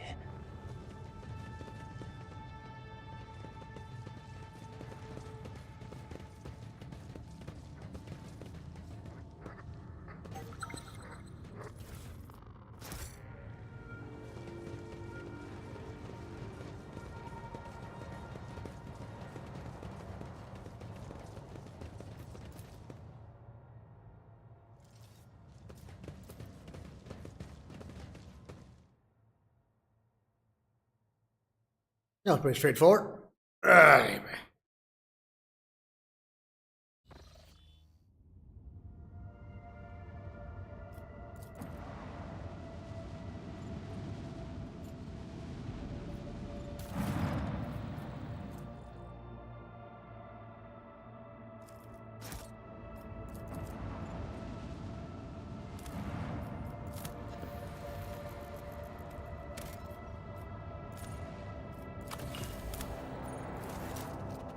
This cold windy planet is covered by a raging sea of mustard grey grass, so tall it reaches an average human's waist. The monotony of the endless steppe is now occasionally broken by chains of murky green lakes. The Auger crew spots a far more interesting anomaly, a scar, running several dozen kilometers deep, splitting the world's equator in two. After 2 exploration watches, the crew intercepts a faint signal coming from one of the labor settlements in the deep chasm. Due to unstable connection, the foreman mistakes her vessel for a winter-scale ship, one that was due to arrive 9 cycles ago. The foreman grimly reports over the weak channel that the adamantine ore deposits on the world are nearly depleted, and that the planet will be fully mined out in less than a decade. With some difficulty, he picks up enough words to understand that the ship in orbit belongs to another rogue trader house, and awkwardly apologizes and falls silent. At some point, the connection cuts off completely, and you leave the foreman and his prospectors to wait for their real master.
Lord Captain, I keep receiving reports about malfunctions among the various ship systems.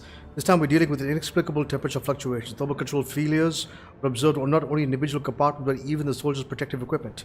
Several crew members have suffered from burns and frostbite. Tech priests are performing the rites of the machine spirit, pacification, and remain convinced that the issues were caused by the spirit's obstinacy and defiance. The reports claim the incidents remain well within the scope of expected performance parameters. For the last few days, complaints about the malfunctioning thermal controls have dwindled, but the crew members have only started whispering that our vessel is haunted. Tech priests' assurances that only the machine spirit's tempers are to blame for doing nothing to dissuade these ridiculous rumors.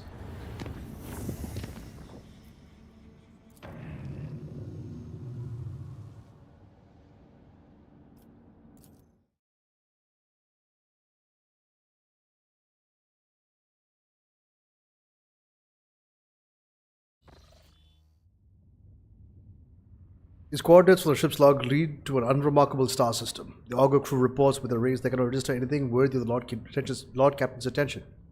Was log entry just someone's idea of a joke? Somebody decided to mock the rogue trader. They are playing a dangerous game.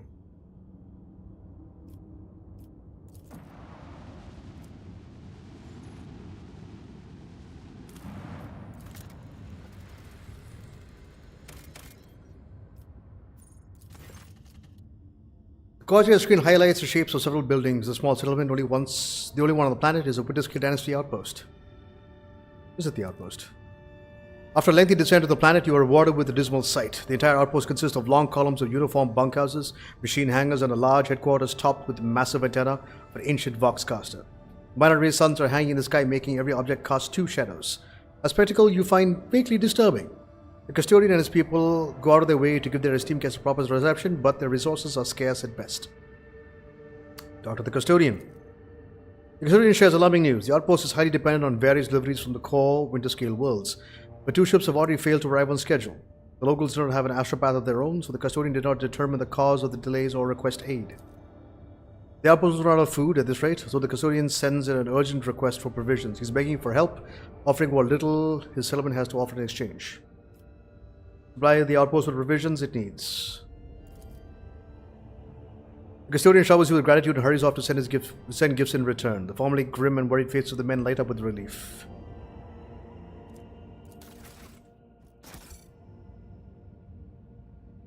Journey treats you to a rare and unexpected spectacle. An eclipse begins as one of the two local suns covers the other. You watch as the temperature drops, the lighting changes, and the double shadows vanish. The two discs in the sky merge, forming a shimmering oval and then becoming one. Eventually, the fantastic event passes, leaving behind a vivid memory.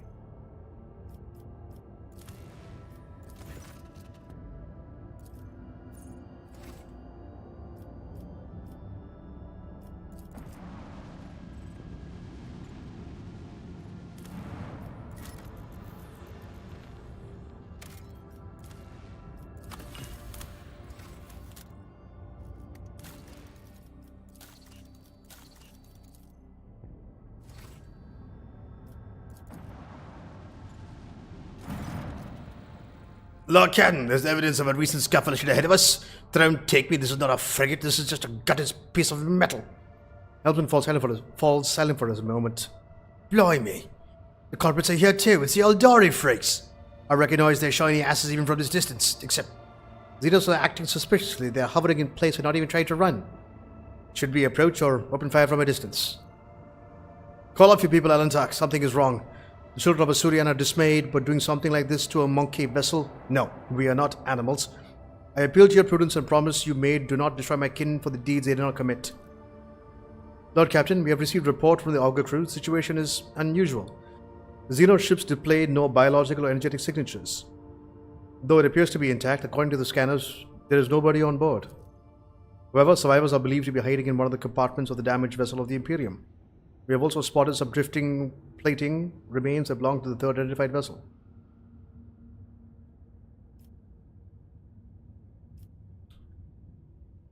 Have the acolytes of the machine call to identify the remains of the third vessel?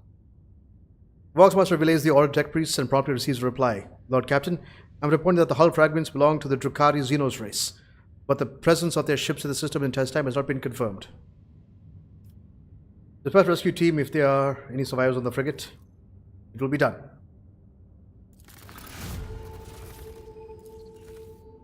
Lord Captain, the scouts managed to rescue several emaciated officers from the wrecked ship. Despite their wounds, they were able to tell us what happened. During a patrol, the frigate discovered an Eldari ship crossing the system and decided to immediately attack the enemies of humanity.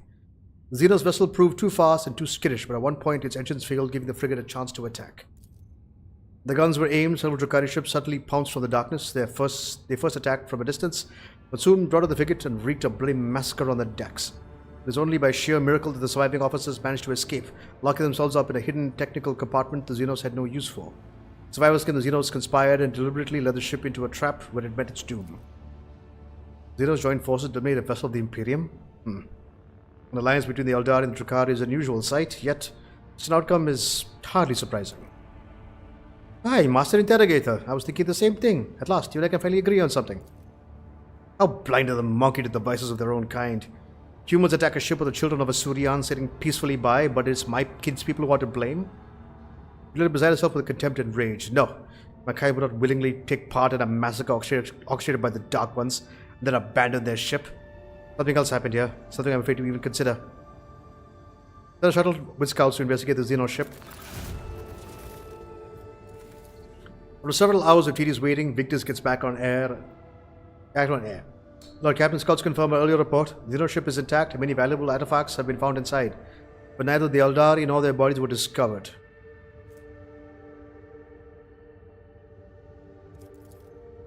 We are late again, Alantak.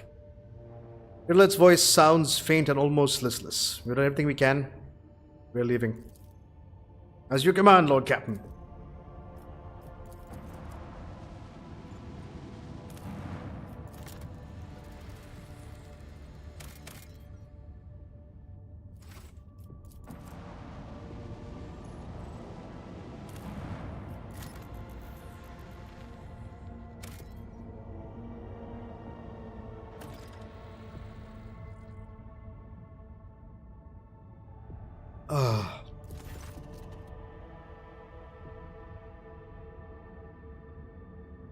The crew were treated to a truly impressive sight. A colossal storm on the gas giant's surface. The planet's dimensions in themselves were mind-boggling, and then birthed a tempest, the storm to end all storms. As the Lord Captain and his officers observed from a safe distance through the bridge's huge viewing windows, someone just giving a name, and the Emperor's wrath garnered the most votes. Some of the crew believed the storm to be an omen. I only hope it's an omen of great things to come.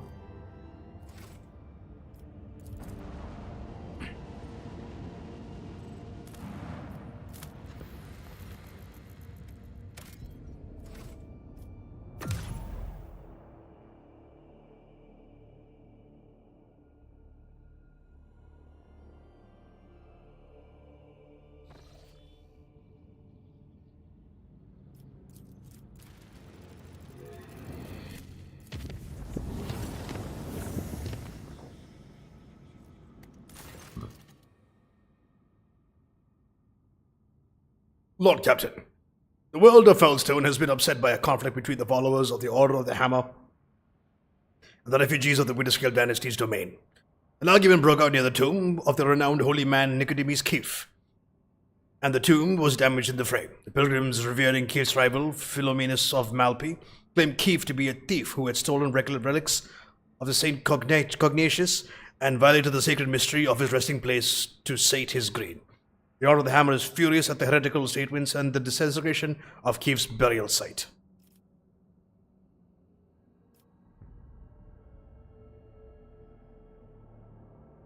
Let them bring forth their representatives to try to negotiate some form of coexistence. It shall be done, Lord Captain. Putting forth 24 wise men from each side, the two cults have sought to find a common interpretation of the way of Saint Cognatius.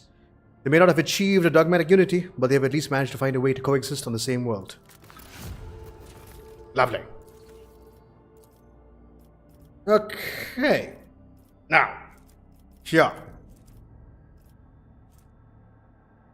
Don't care. Weapons profit factor goes up. I'm missing phlogiston.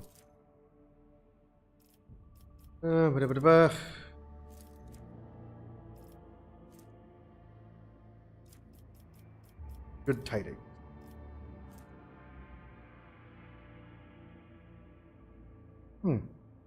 It's not bad, actually. So it's that or this. This gives weapons. What's complacency mean again?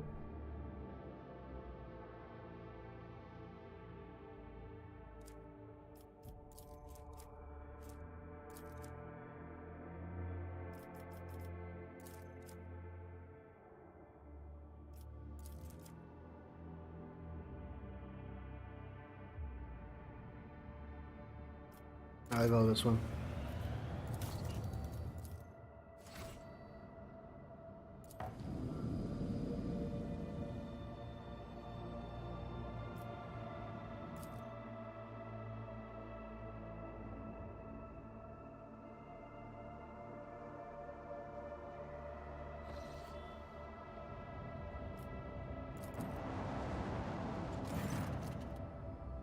Progress ship draws near the unidentified celestial body. The machine spirit on every deck from the captain's bridge to the cargo holds becomes frantic. The engines are refusing to cooperate, sending the void ship hurtling towards the epicenter of the anomaly like an arrow toward a target. You awake after unsettled sleep to find yourself lying on a stiff cardboard mat. You're overcome with a strange sense of wrongness. The place is dark and reeks of body odor. Someone elbows you under the ribs and grabs you by the collar, spitting abuse. There's an officer patrolling the void ship, and she's clearly displeased.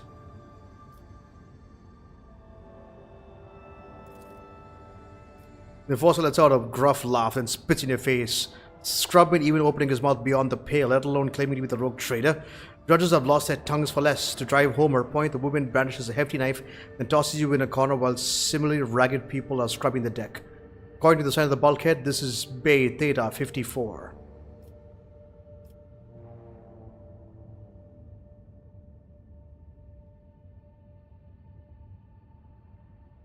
Rubber guard post and correct. Victor's using a stolen box.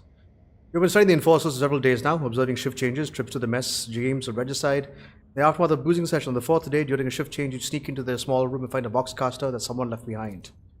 But hearing a voice boxmaster gives praise to the Emperor of Humanity. Victor's explained that you were trapped in an anomaly that made the people on the ship inexplicably trade places. A rescue squad was dispatched at once to search for the Lord Captain, but you beat them to it and contacted Victus yourself. You gotta wait several more ship cycles for this escort to make its way from the uppermost ranks to the very bottom, informed about a high-ranking guest in their midst. The overseers of Bay Theta 54 tried to brighten your stay with passable food, a soft bed, and even warm water, a privilege not to be accorded to locals.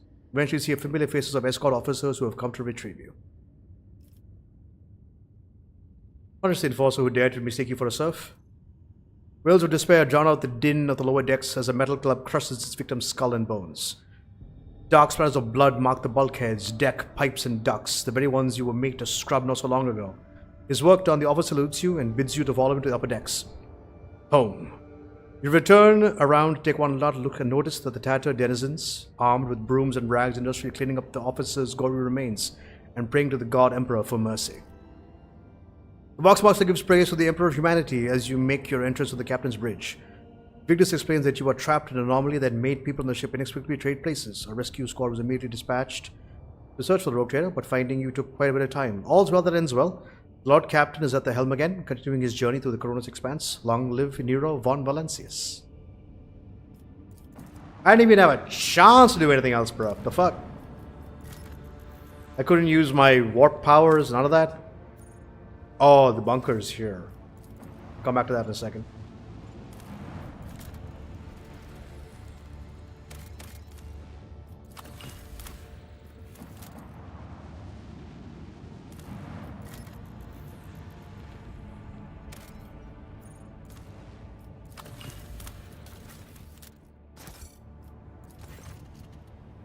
The sight before you excited the officers of Corps, who are delighted to witness a truly majestic end of this planet through the huge windows of the bridge. One of many nameless worlds about the expanse. An unknown reason caused the planet to break into several uneven parts, but its strong magnetic field is still preventing them from drifting into the cold abyss of space. The planet's hard inner core has remained almost untouched as thousands of explosions taking place under its shell of hard metal light up the world's heart from the inside. The Augur crew detects several hundred ruined extractiums on the broken planet's surface. The analysis shows that somebody used to mine adamantine here, but abandoned the deposit after the catastrophe. Most of the machines are damaged beyond repair, but the tech adepts claim one of the complexes can be restored if the rogue trader had the required parts and the equipment. Provide them with the scrap. A few dozen time bells later, the Lord Captain is informed that the repair crew is suffering from unrelenting headaches, most likely caused by the oppressive magnetic field of the world. However, the machines have been successfully repaired and the extraction of adamantine may continue if the Lord Captain wishes. Of course, the mine needs to be staffed with a squad of working servitors and a maintenance bridge doomed to endure the endless pain caused by the magnetic storms. Restart the extracting. Leave part of the crew to extract the adamantine for the Von Valentius Protectorate. Those fortunate to escape such a fate fervently pray for the lives of their friends, family, hoping to find them in good health should they be reunited someday.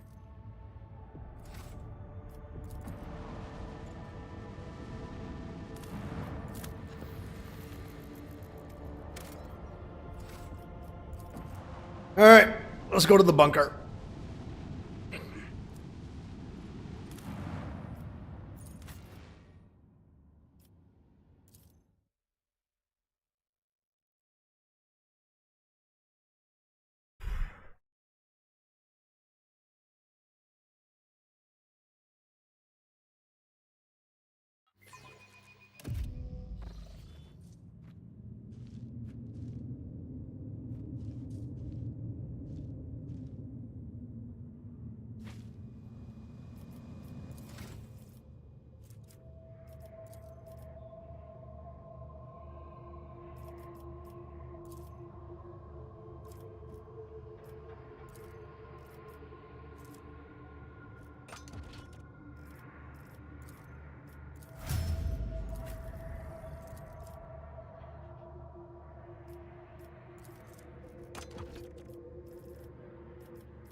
An old Imperial bunker. Ah, there are some on Dargo.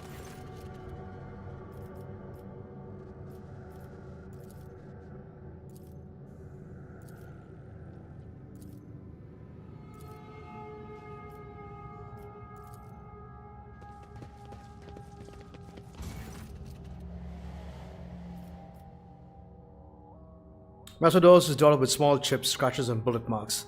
There's no sign of any hinges, levers, or anything resembling a lock. There's a dusty panel built into the wall to the right. As you approach, the cracked screen starts to flicker faintly. Was access using the control panel. A little patience and you hear the tired clicking of mechanisms from beyond the wall. The door opens slowly and with a groan.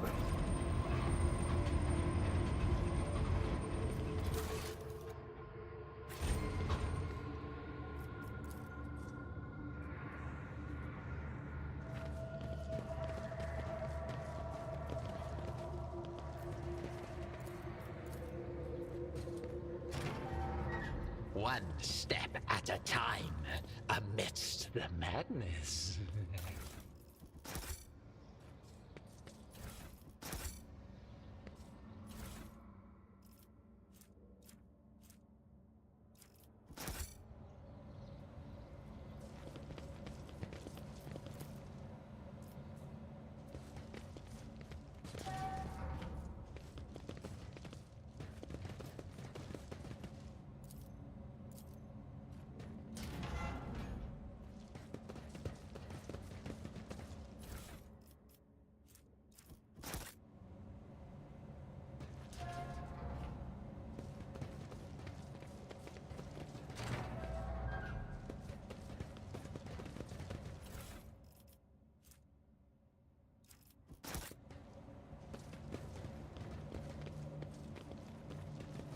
A tantalizing anomaly.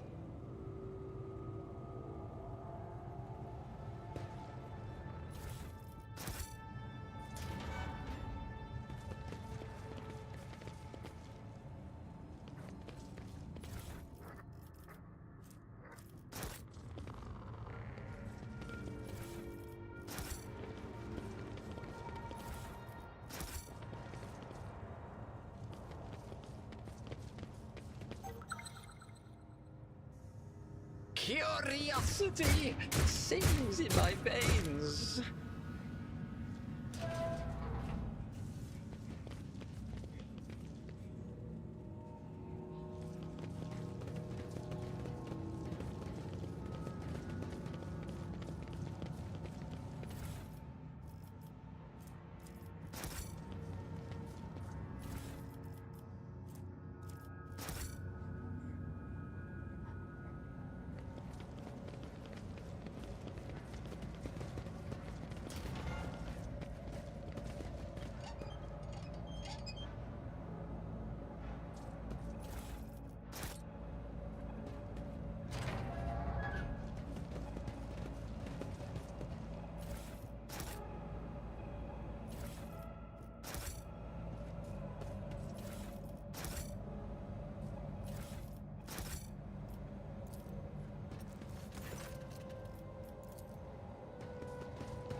In this tapestry of a world, I am the rogue thread.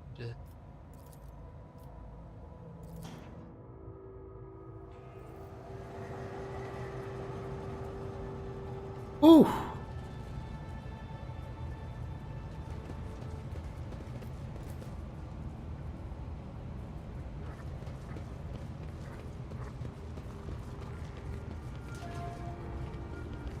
Tell me something, Benai Cassia.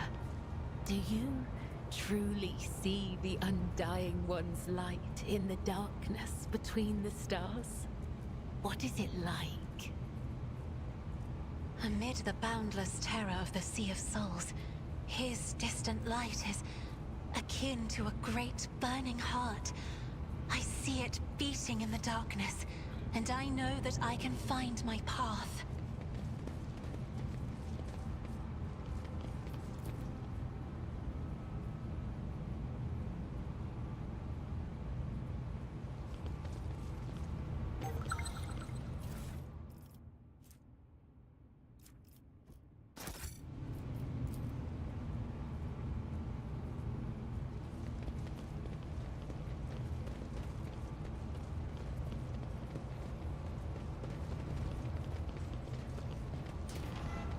Patience? My nerves are frayed.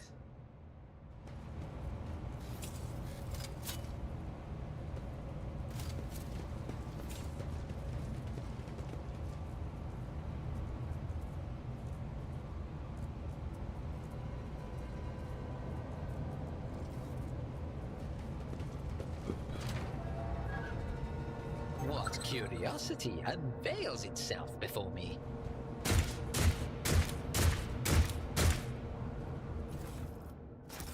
There will be no peace in my wake.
In the shadows of the Imperium's ignorance, my genius blossoms. Oh, how they fear the brilliance that eludes their narrow vision. Ooh. That was close.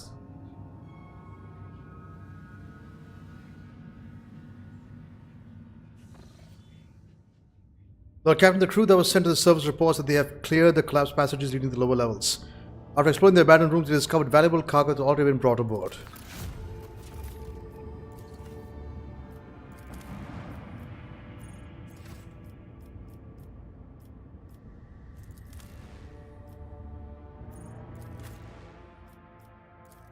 Colin, I'm curious if we can go back down there now.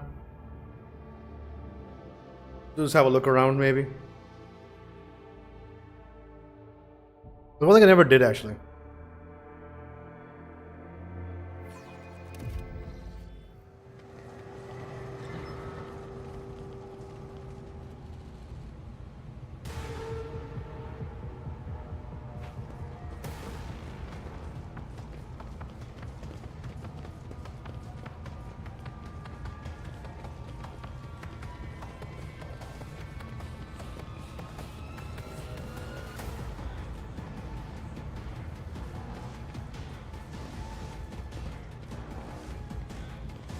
Oh, they lied. One step at a time. God damn it. Amidst the madness. What a waste.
Oh, nothing there.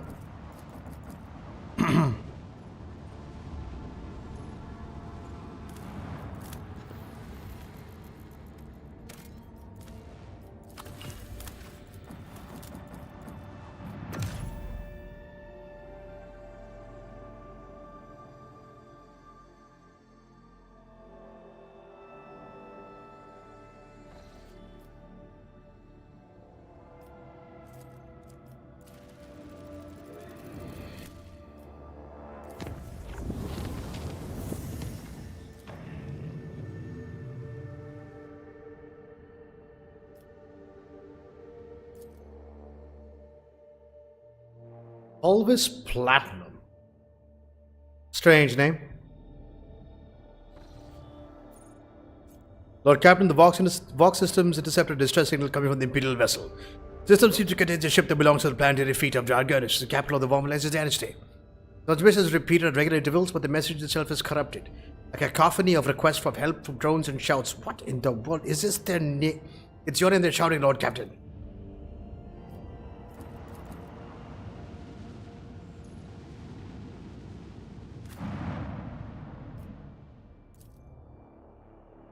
Ah, okay. Okay, we're gonna finish this mission, and then we're gonna call it to an end for today. Because it is 3 in the friggin' morning. I need to get some sleep. Curiosity. The fall of Reichert Minoris is a blow to all of the Expanse. I imagine Winterscale will be enraged when he finds out. Glorious spectacle of your demise.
God Emperor, move through me. Be the fire in my heart.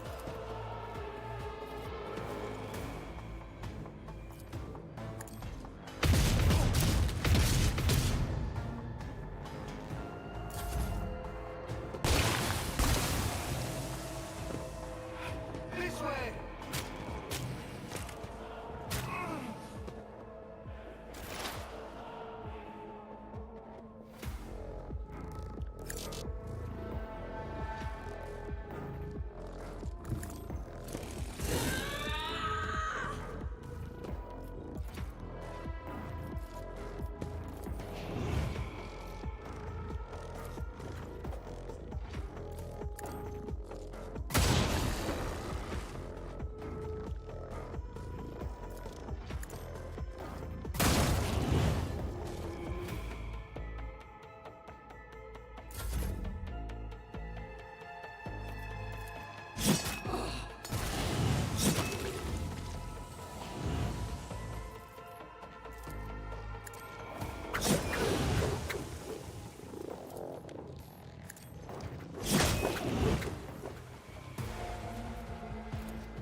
The shadows will see it done.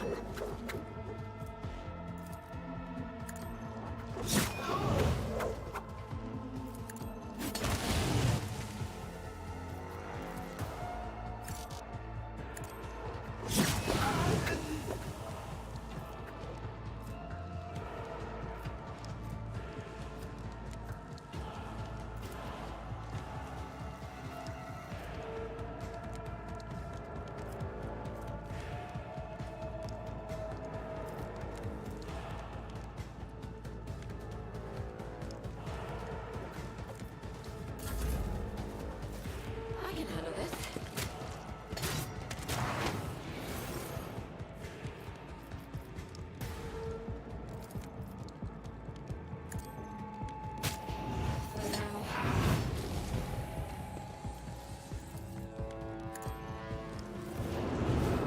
I'll do what it takes.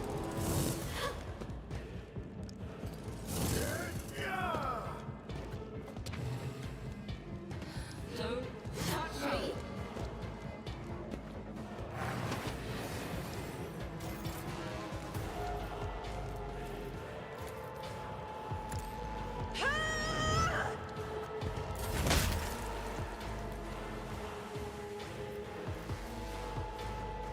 A wicked thought.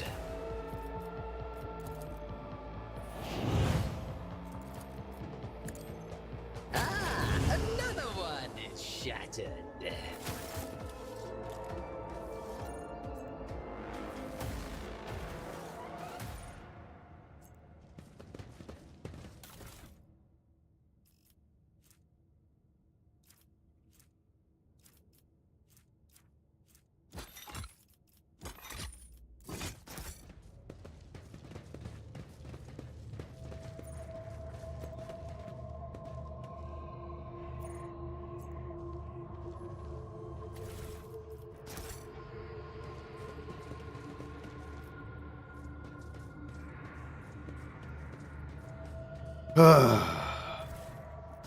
In this tapestry of a world, I am the rogue thread.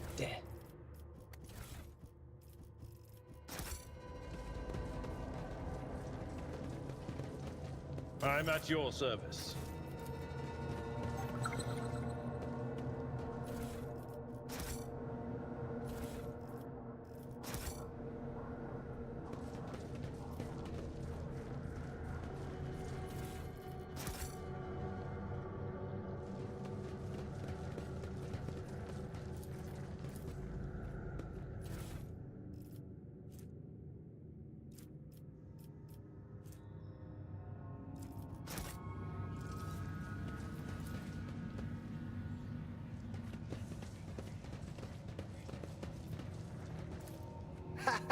Applaud my brilliance.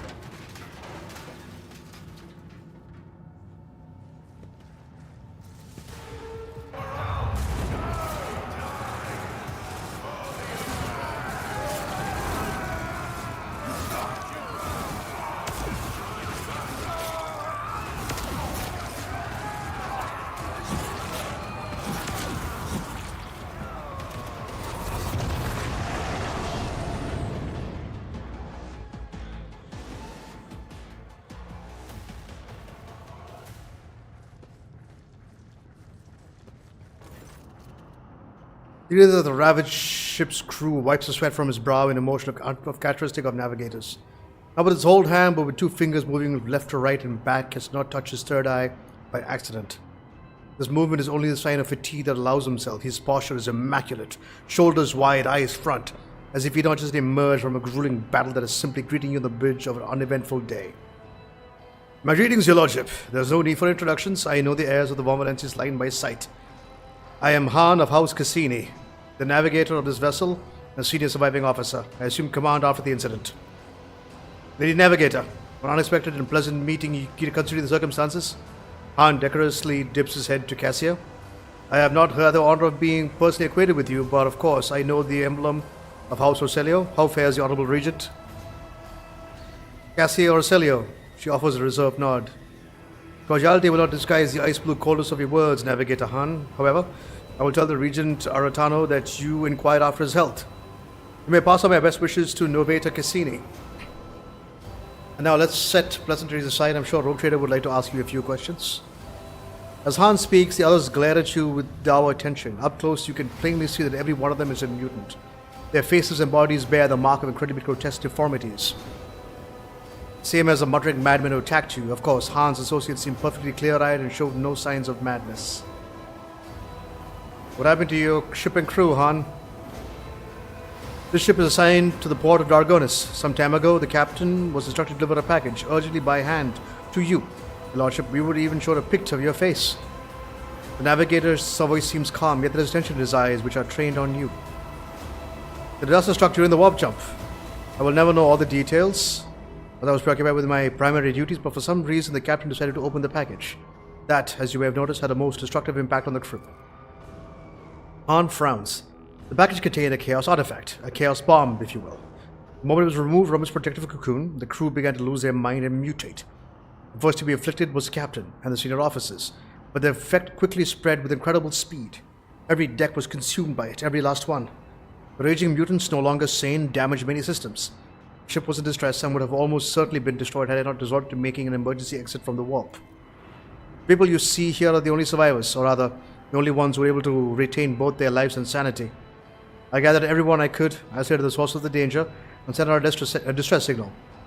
We were adrift, waiting for waiting for help to come, fighting off mad crew members. Then you arrived. The Chaos Bomb package was meant for me. Who's the sender? As far as I'm aware, the order came from Kunrad Voitvir, the master of whispers of the Rogue Trader retinue. It's likely that he arranged for delivery either personally or through intermediaries. Abelard's face turns a deep puce. That blasted traitor beat us to the Dargonis is now free to act with impunity? It would not surprise me to find out this was the work of sorcery. How else could he have reached the world in such short time? Han pauses and adds bluntly and almost brazenly.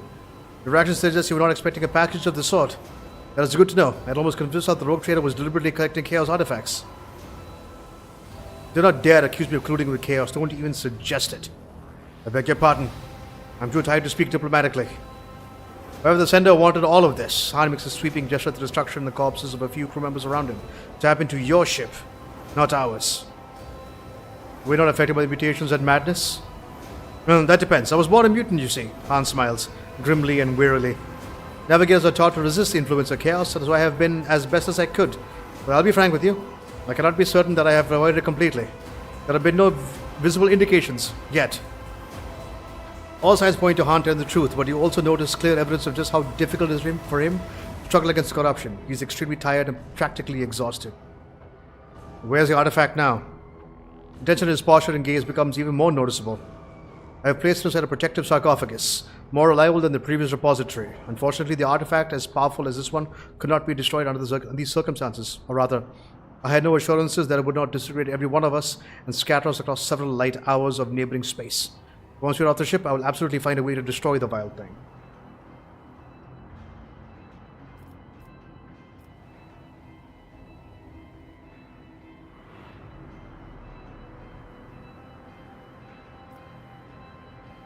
We can lay mines in what remains of the ship and blast it along with the artifact from a safe distance. I have the resources and the knowledge to do it. The words give Han pause, but he seems convinced. He relaxes a little, but then asks cautiously, testing the waters. What about me and the crew? Will you take us with you?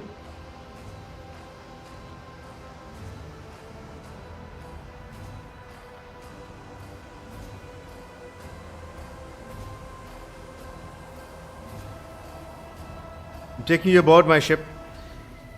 My word is law, and no one dare take issue with you, despite the mutations. Thank you, Lord Captain.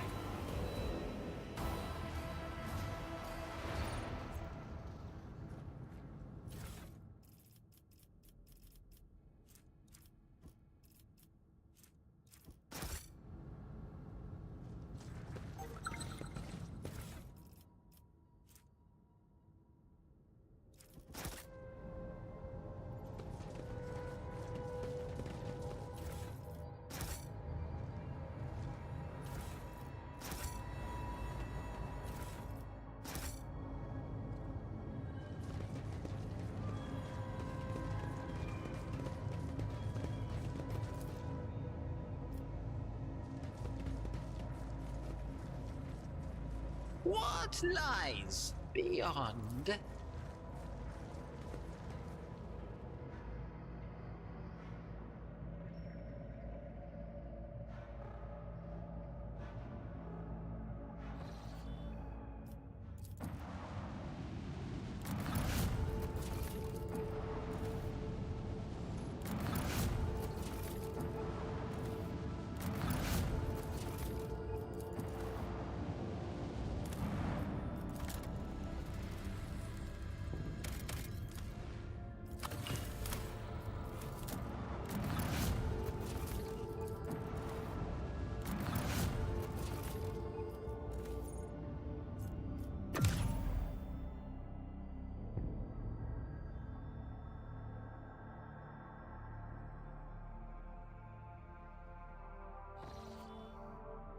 Alright, ladies and gentlemen, that's going to be the end of my stream for today. Thank you guys all so much for watching. And I will catch you guys all in the next stream. So, catch you guys all then. So from me to you guys, until then, peace out.